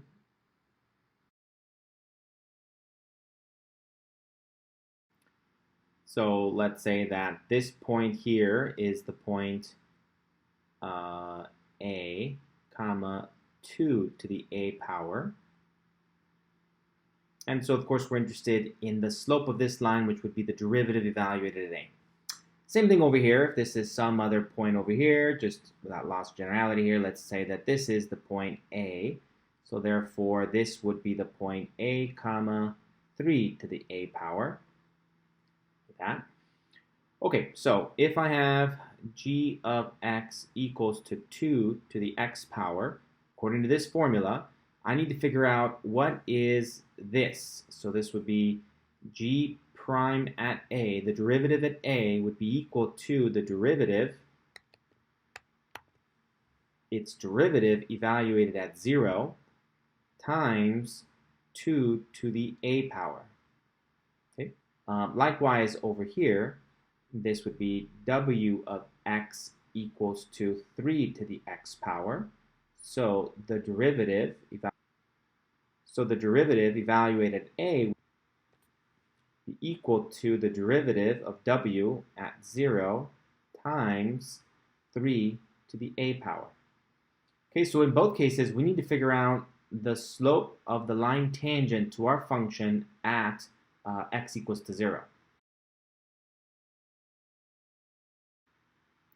So if we look at the line tangent at the point 0, 1 on this function, and same over here, this is the point 0, 1,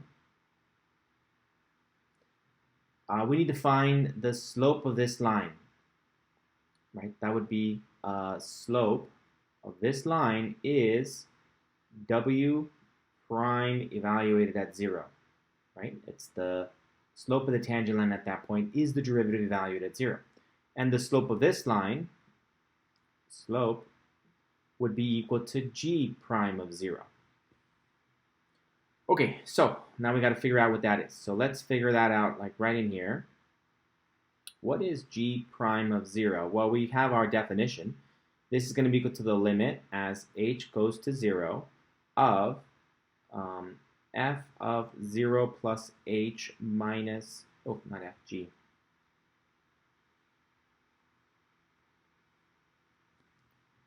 G valued at 0 minus g of 0 all over h, which in our little case would be equal to the limit at h goes to 0 of 2 to the power of 0 plus h minus 2 to the 0 divided by h. Now 0 plus h, well, that's just going to be h, and 2 to the 0, well, that's just going to be 1. So this simplifies. This will simplify as equals to the limit as h goes to 0 of 2 to the h power minus 1 all over h. G prime of 0, g prime of 0. Okay, now how can we figure out what that is? Well, let's just use our calculator. We can figure it out by the table function in our calculator to figure out what this limit is. Right? There's no other simple trick for us. We can't really factor our way out of this. We can't really use any of other algebraic tricks that worked before. So if we have nothing else to go by, let's just punch this into our calculator and see what happens as I input values that are closer and closer and closer to 0. Do we see a pattern for this? Does it blow out of control and go toward positive infinity or negative infinity, or does it walk towards some number, get infinitely close to some number? Let's figure out what that is. So let's go to our calculator.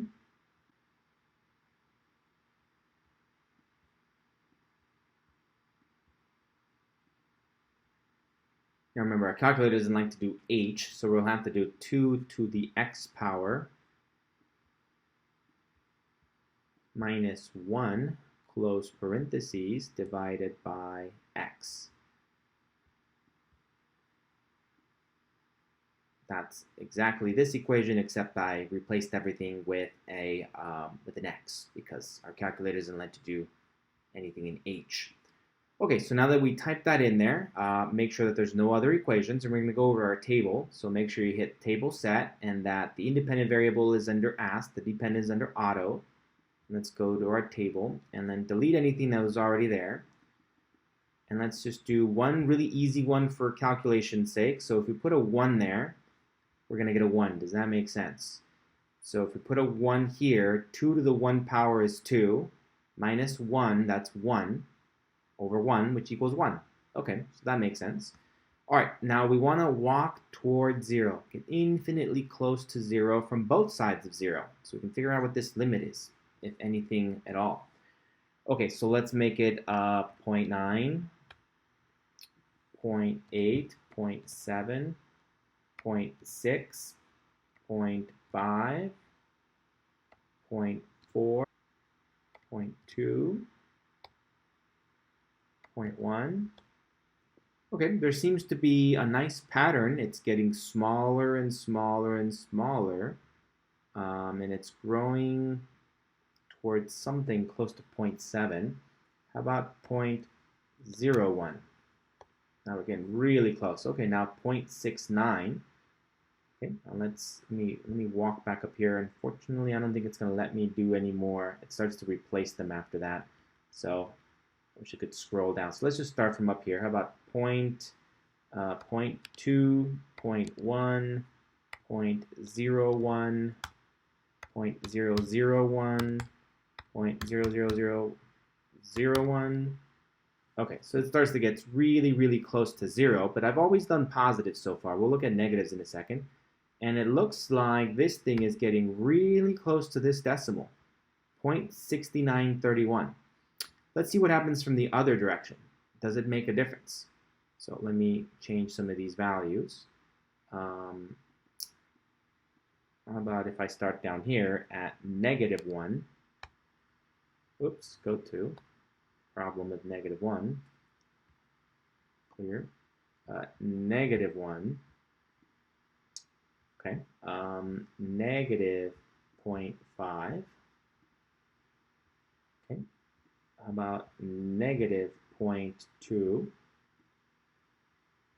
About -0.01? About -0.001? About -0.000001. Okay, you can see from here that they seem to be growing really, really close to positive 0.6929 or 3, somewhere around there. Let's just round it to 693. 693. They seem to be heading that way from both directions.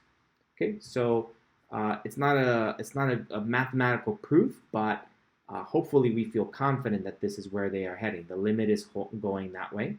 So let's just leave it at rounded to 0.693.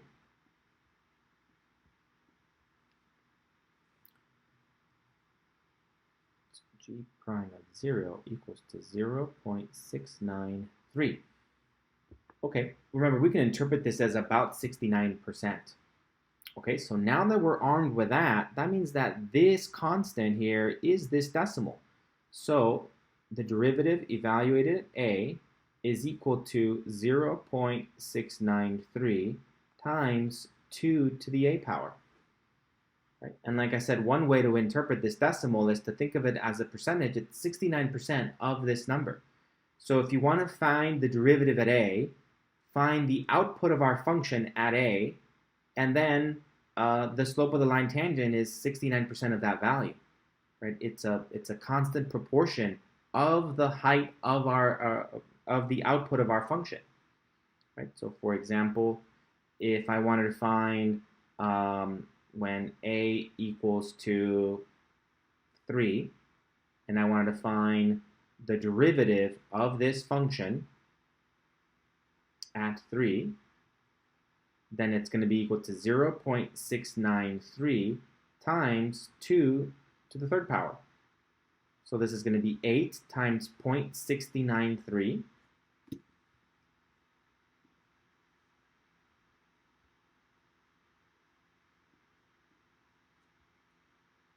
To the power of 3, which is equal to 8, times 0.693, 5.544.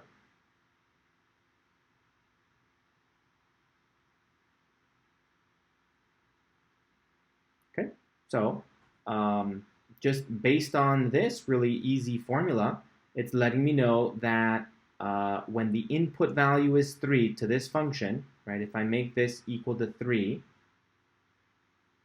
then its output would be equal to 2 to the power of 3, which is equal to 8. So the output would be 8. So therefore, this point right there would be the point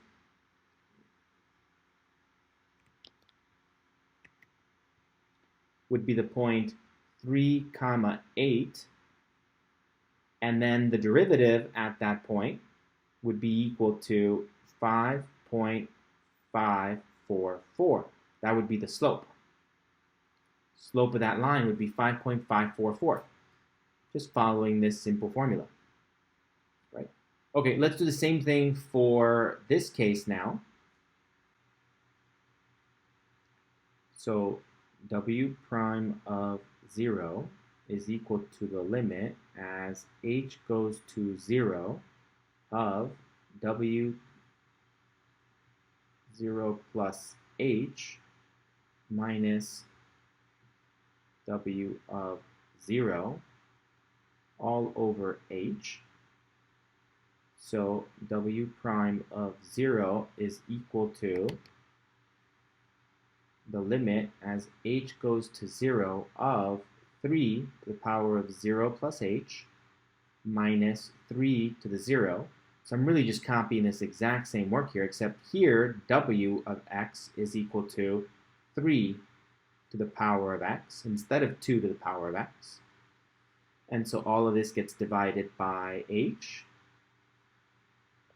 Again, 3 to the 0 is 1, and we can simplify this to 3 to the h power. So this is the limit as h goes to 0 of 3 to the h minus 1 all over h. And again, we can use our calculator's table function to figure out what this is. Very similar to that, except instead of a 2 to the h minus 1, we get a 3 to the h minus 1. Okay, so let's go figure out what that is in our calculator. So we can figure out what this constant is.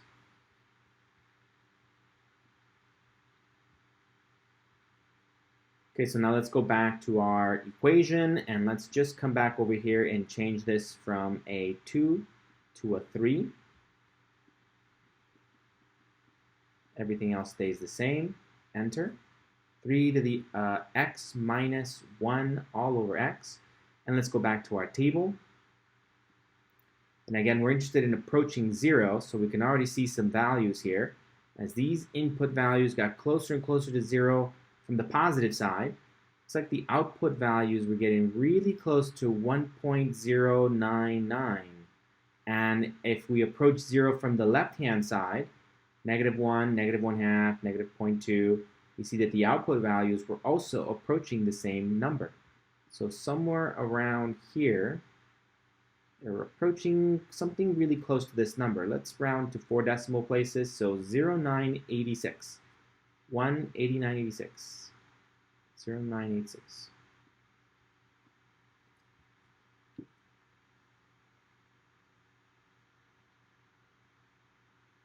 So approximately 1.0986. Okay, so then going back to this formula then, the derivative of a is equal to this constant number, 1.0986 times 3 to the a power, right? Where this is just some constant times that. Okay? So again, just to put some context into this, what if we wanted to find the derivative when a was equal to 4? Let's put it in green.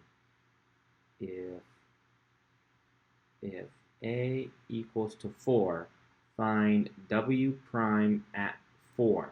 Okay, so coming up to here, we're saying, okay, what if this is a 4, which means that this is really the point 4 comma 3 to the 4th power, right? Which means it's really equal to 4 comma 81. 3 to the 4th power is 81. And so we want to find this slope right there. So that slope right there is going to be equal to, so f prime of 4 is going to be equal to 1.0986 times 3 to the 4th power. The output of the function, so the height of our function, is part of the equation for figuring out the slope. It's in fact, we can also think of this as a percentage. This is 109% of the output value of our function. So we can multiply 1.0986 times 81, and that'll be the slope of the line tangent at the point 4 comma 81. So w comma 4 equals to, let's get our calculator.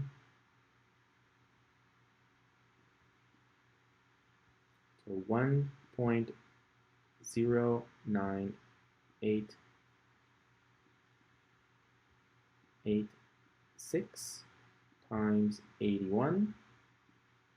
There. The slope at that point is going to be 88.9866.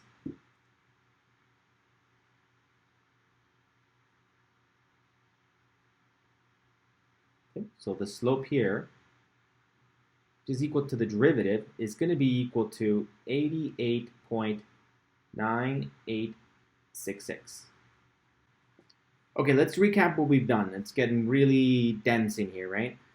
So if we have a function of the form b to the x power, that's a general way of stating all exponential functions, where b is allowed to be a value between 0 and 1 or between 1 and infinity, and we wanted to find the derivative. We found that the derivative at x equals to a, for some value a, the derivative is going to be equal to evaluating your function back at a times a constant, where that constant is the slope of the line tangent evaluated at 0, or f prime of 0.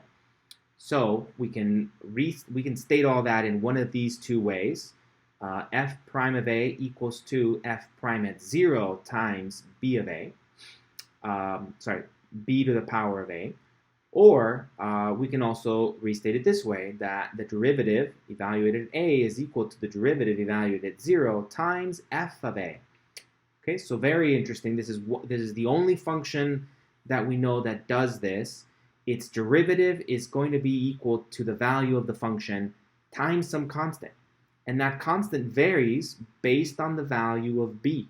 So when b equals to 2, so if we wanted to find a more specific example, this is a very general statement, but now we came over here and said, well, let's think about a very specific case. What if b was equal to 2? So let's say that this is the graph of 2 to the x power, and we wanted to find the derivative at a. Okay, well, according to this little formula, it's equal to this. G prime of a equals to g prime of 0 times 2 to the a power. So we just have to figure out what this g of 0 is. Well, by the limit definition, we can rewrite it this way, and we get to this point. And once we get to this point, well, we can just use our calculator to find it from there. So this was our calculator. The calculator helped us get through this. There is a way to do it without your calculator, but we will revisit that down the road. We need a little bit more math to be able to do it without the calculator.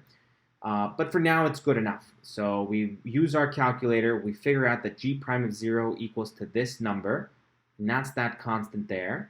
So if we want to find the derivative of g of x equals to 2 to the x power at x equals to a, its derivative is going to be g prime of a equals to this constant times 2 to the a power. Okay, so if a equals to 3, and we want to find the derivative when a equals to 3, then we have to figure out the output of the function times some constant, and that's this constant here. Okay, so we can also think of it this way. 0.693 can be thought of as a percentage. It's approximately 69%. So the derivative at 3 is 69% of the value of the function evaluated at 3. Right? That's another way of thinking about it.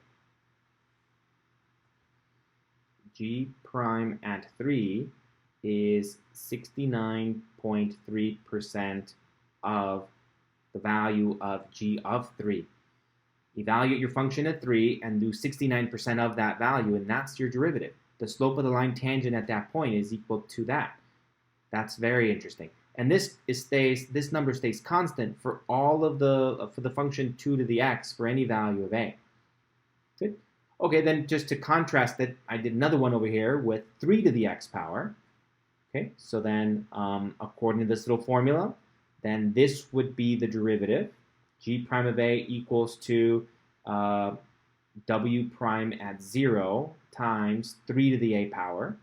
Again, this is going to be some number, some constant.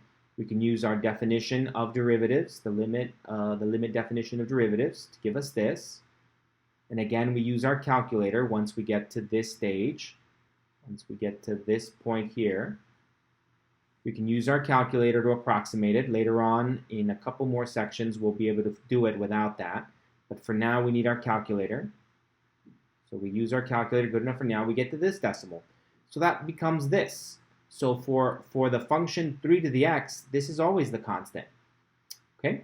So if a was equal to 3, and you're like, okay, what's the derivative of this function 3 to the x when the input is 4? Okay? So when it's equal to 4, all we have to do is find the value of 3 to the 4th power, which is 81, times this constant. We can think of this as a percentage, and it's about 109%. It's 109% of that value. Okay. Again, exponential functions have this very special property. When you want to find the derivative, it's equal to the value of the function times some constant, some percentage of it. So another way to look at this one is to say that this is g prime of 4 is 109.86% of w at 4. Figure out the actual output of our function at 4 and multiply times this percentage. Okay, so that's going to be the general rule that exists for any function that fits the form b to the x. Okay, let's come back up to the work we did earlier when we were finding the derivative of the exponential function b to the x in general. And we got to this stage here as we did the limit definition of the derivative, and we got to this stage here. And then I changed it a little bit, manipulated a little bit, so that we can see that this is actually the definition of derivative evaluated at 0. So that's how we were to get that. It's f prime evaluated at 0. Okay, well, when we had the case of b equals to 2, when b equals to 2, we found out that this whole part here, this whole thing equal to a decimal. The limit, so when b equal to 0, this portion, according to our calculator, equal to 0.693. Therefore, we had that f prime of a is equal to 2 to the a power times this decimal, 0.693. Okay, well, in the case when b was equal to 3, then we had that the limit as h goes to 0 of 3 to the h minus 1 all over h was equal to 1.0986. Therefore, the derivative f prime of a in this case would be equal to 3 to the a power times this decimal, 1.0986. Okay, so every time we pick a new value of b, then the slope tangent at 0, this part of it is going to be some other different constant number. So the natural question is, well, is there going to be some value of b such that this whole portion equals to 1? Right? So that's what we wanted to find out. We want to find a value of b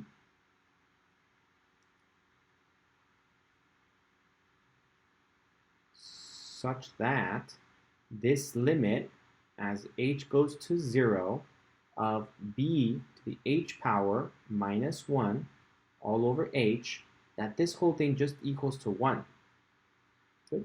And if it equals to 1, then that means that the derivative at that value of b, f prime of a, is going to be equal to b to the power of a times 1, right? Where b to the power of a, well, that's just the original function evaluated at a. So for that very special value of b, we will have that f prime of a is going to be equal to f of a.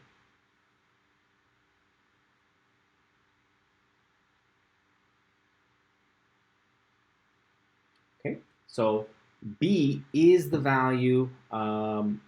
This will happen when b equals to e. B equals to e is in fact the number that we want.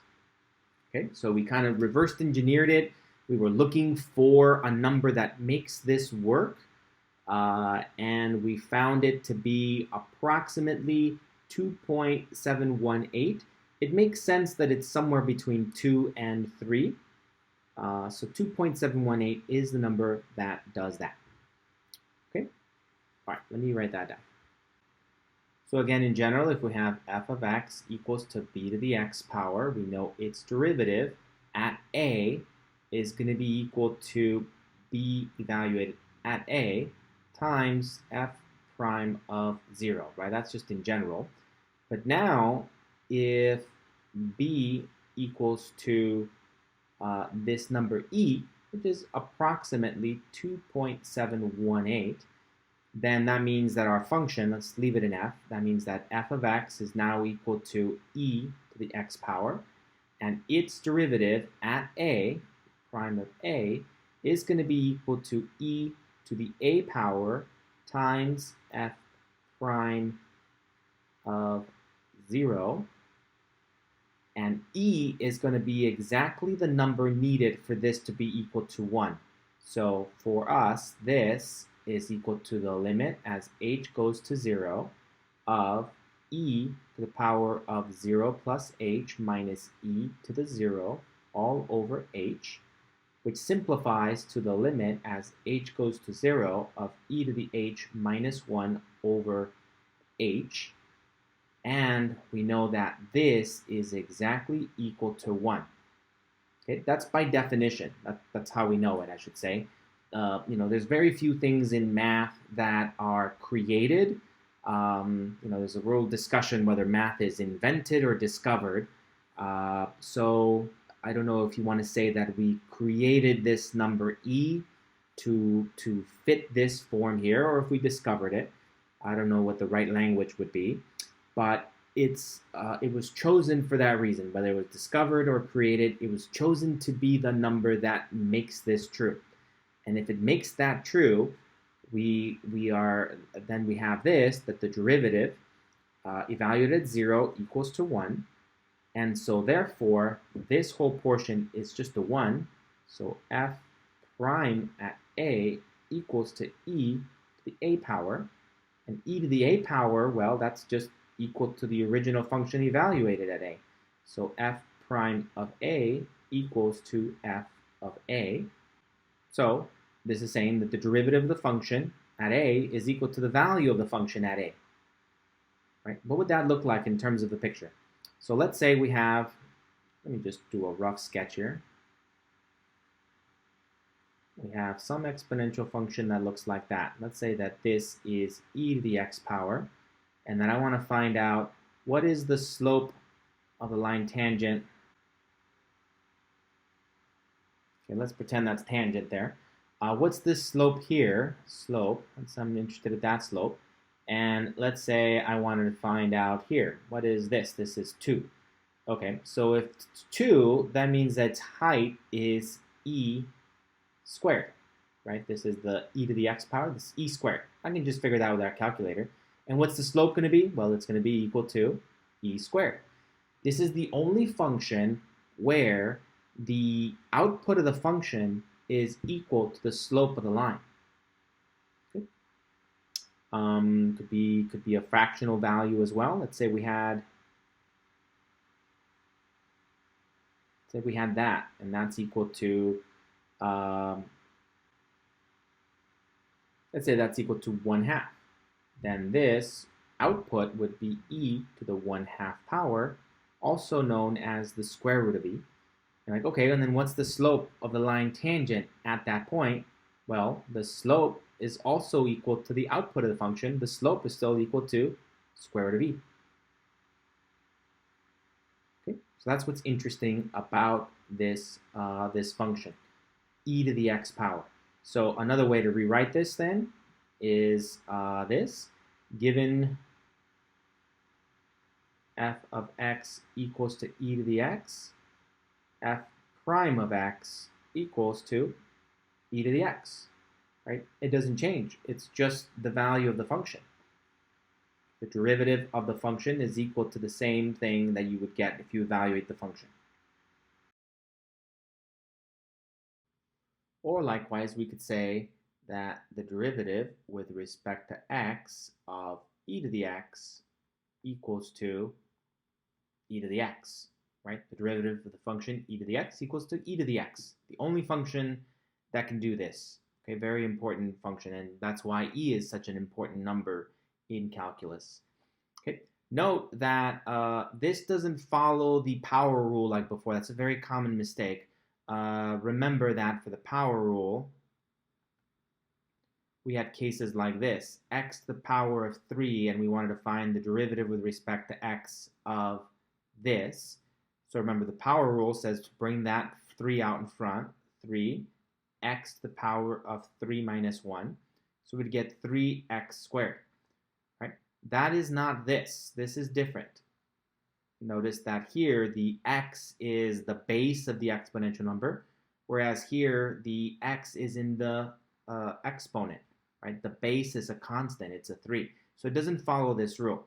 So a very common mistake is for people to say this, that the derivative with respect to x of e to the x equals to x e to the x minus 1, right? Bring that x out in front and subtract 1, and that is not true, right? That's not how it works.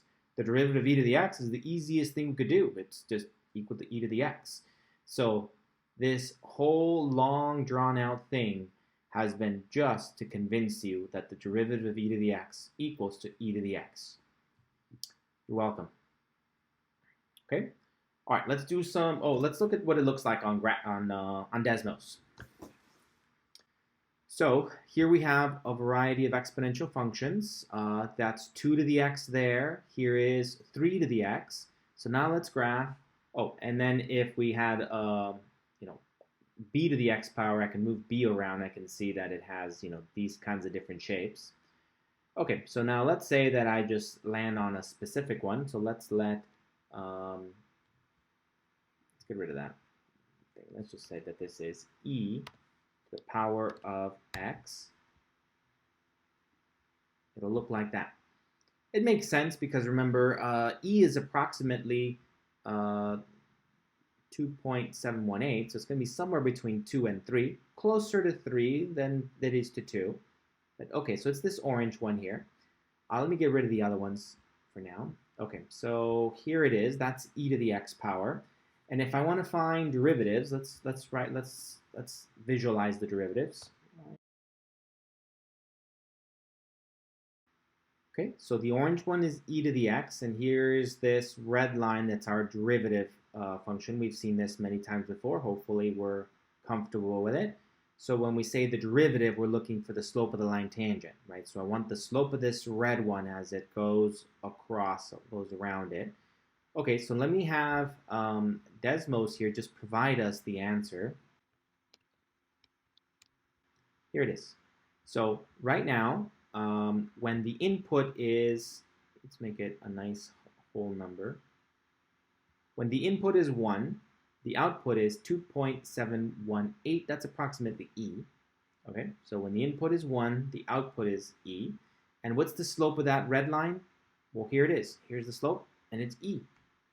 Okay, it gives the same output. The output of our function, the height of our function, is equal to the slope of the line tangent. Let's do another one. Let's do another whole number. How about just 2? When the input is 2, the output of our function is 7.389. That's kind of this altitude here. And what's the slope of the line tangent at that point? It's going to be the exact same answer, 7.389. Okay, so this is a unique function where the output of the function, the y value of our function, is exactly equal to the slope of the line tangent to the function at that point. Okay, that's what makes this number special. It's the only one that does that. Good. Okay, let's look at some examples.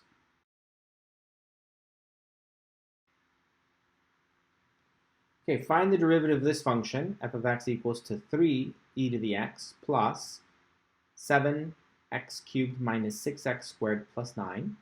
So to find the derivative, that would be f prime of x is equal to the derivative with respect to x of all of this, which would be 3 e to the x plus 7x cubed minus 6x squared plus 9. So f prime of...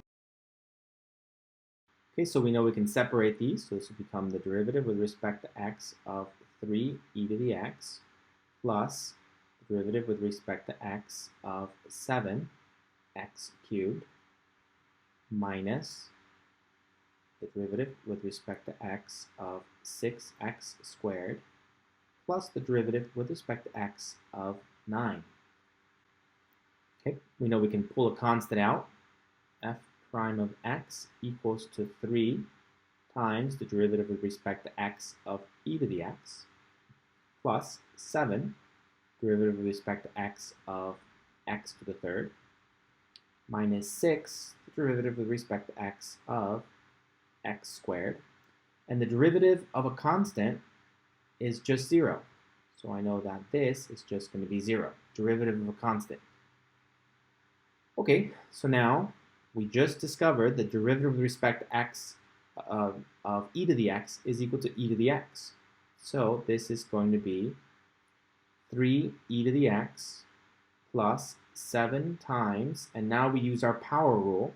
This becomes 3 times x to the 3 minus 1 minus 6 times, and this becomes 2 times x to the 2 minus 1.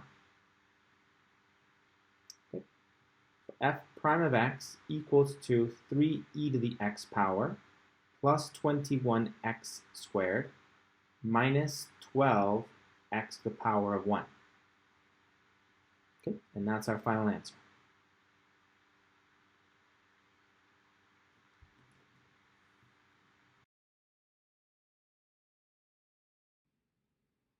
Okay, we were given that f of x was equal to 3e to the x plus 7x cubed minus 6x squared plus 9.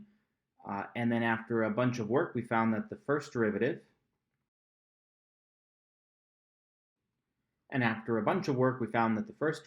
is equal to 3e to the x plus 21x squared minus 12x. Now let's try and find the second derivative.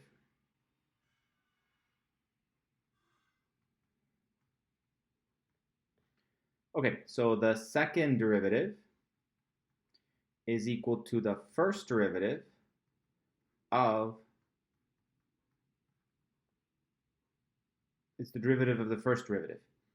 Okay, so now we can say that the second derivative, the derivative with respect to x of 3e to the x plus 21x squared minus 12x.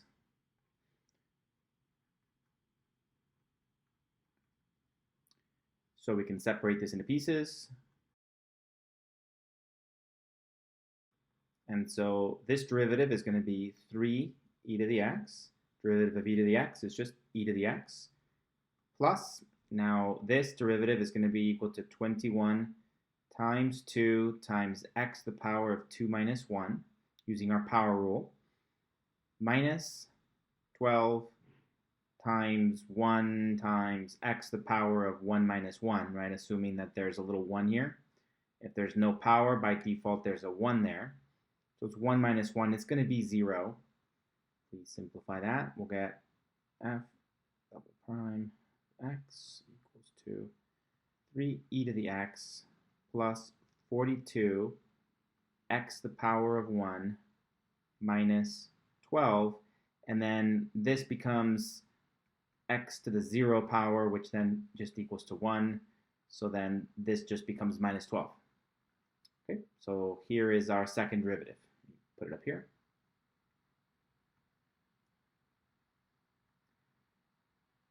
Three e to the x plus 42x to the power of 1 minus 12. Okay, so here we have the original function, the first derivative, the second derivative, which is equal to the derivative of the first derivative. And notice the pattern.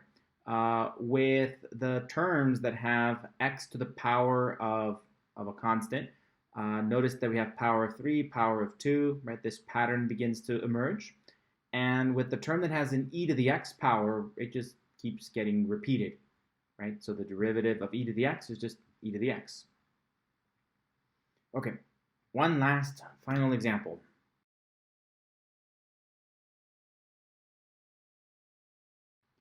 Okay, at what point on the curve y equals to e to the x is the tangent line perpendicular to the line y equals to negative 1/4 x minus 2?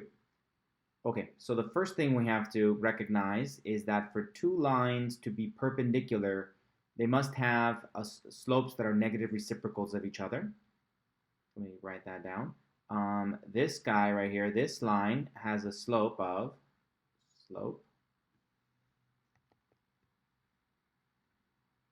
m equals to negative 1/4. Okay, so the perpendicular line, any perpendicular must have a slope of, it's got to be the opposite sign. So this one's already negative, so the perpendicular line must have a positive slope. And then it's the reciprocal. So we got to flip this around. So it just has to be 4, positive 4. Okay, so we're looking for a line tangent to this curvature that has a slope of 4. That's what we're looking for. And remember that the slope of a tangent line to this function has the special property that it's equal to the value of that function. So what we need to do is just set this up. We want e to the a equals to 4. Find a such that this is true. And then that's going to be really easy to solve. That's just going to be ln of e to the a equals to ln of 4, which means a equals to ln of 4. Okay, and that should be our answer. Let's do like a quick little sketch here to see what it looks like. So we have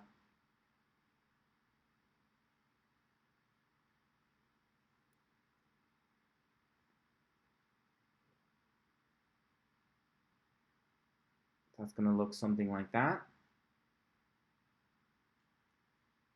And then this function has, it crosses the y-axis at -2, 0, -2, has a slope of negative 1/4. I don't know, so it's going to have something like this.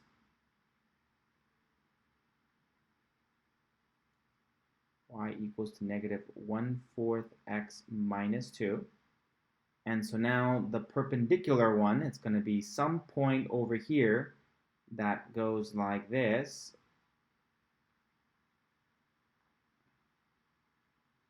And this would be the tangent line. Tangent line with slope equal to 4.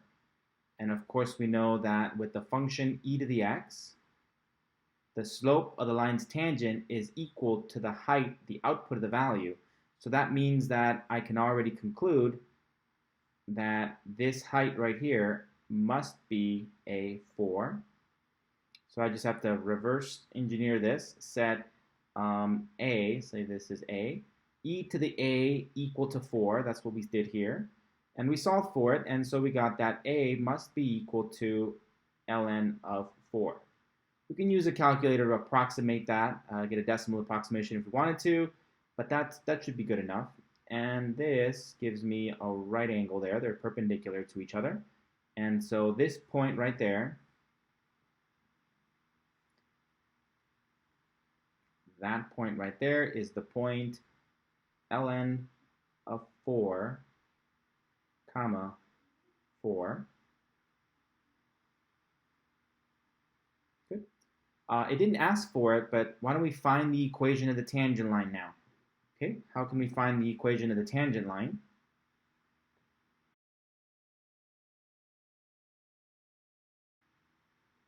Okay, so we're going to use the formula y minus y given, some given value, is equal to m times x minus some given value. So we need the slope and we need a point. Trying to find the equation of that red tangent line there. Well, the slope we just got to be equal to 4. And we need a point. Well, this is the point that we're going to use. It's the only point we definitely know is on the red line. So we're going to use the point ln 4, comma 4. So here is our chosen value of x. So this is going to be that x sub given, and this is going to be that y sub given. So we just plug it in and simplify.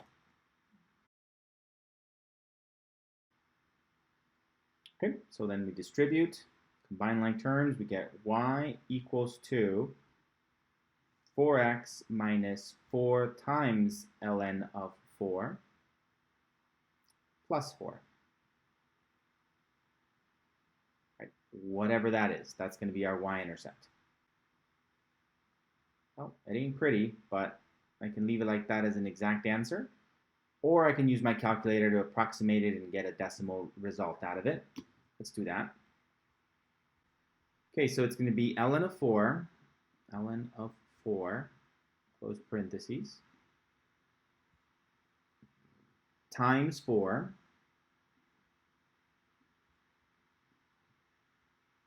and so it's going to be minus this plus 4, so really it should be times -1, so it makes it minus this decimal plus 4, or a variety of other ways that you can mix that around, right? So we get this, and it's approximately -1.54.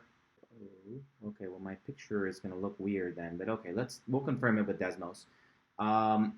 So it's going to be y equals to -1.5452.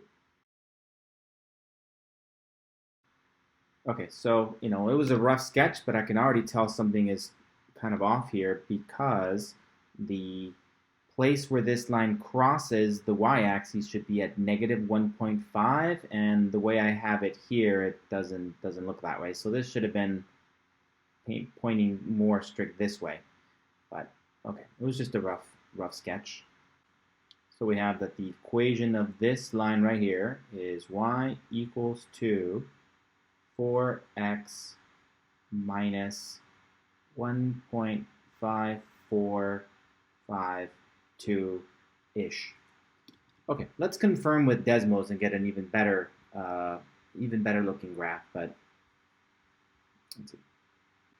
Okay, so let's do y equals to e to the power of x. Let's put it in blue. Okay, here's e to the power of x. Let's do the other line, y equals to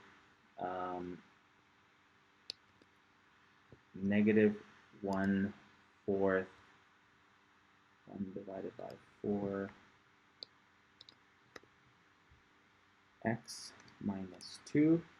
Okay, let's do that one in green.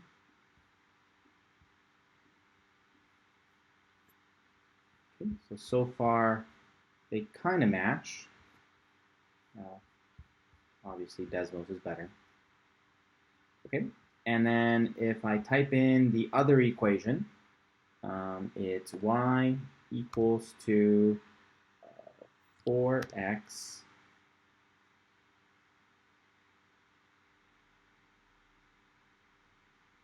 minus 1.5452-ish. Let's put that in red.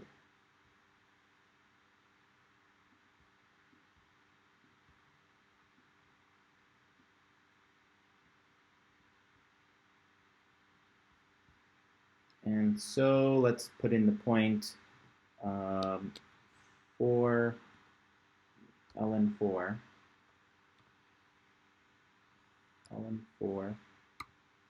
comma 4.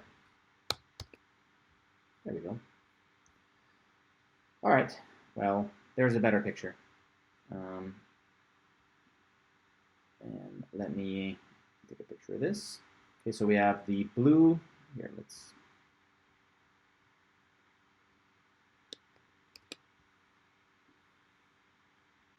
Okay, so then this one is y equals to e to the x. That's this curved one. This red one is the tangent line. So this is the tangent line.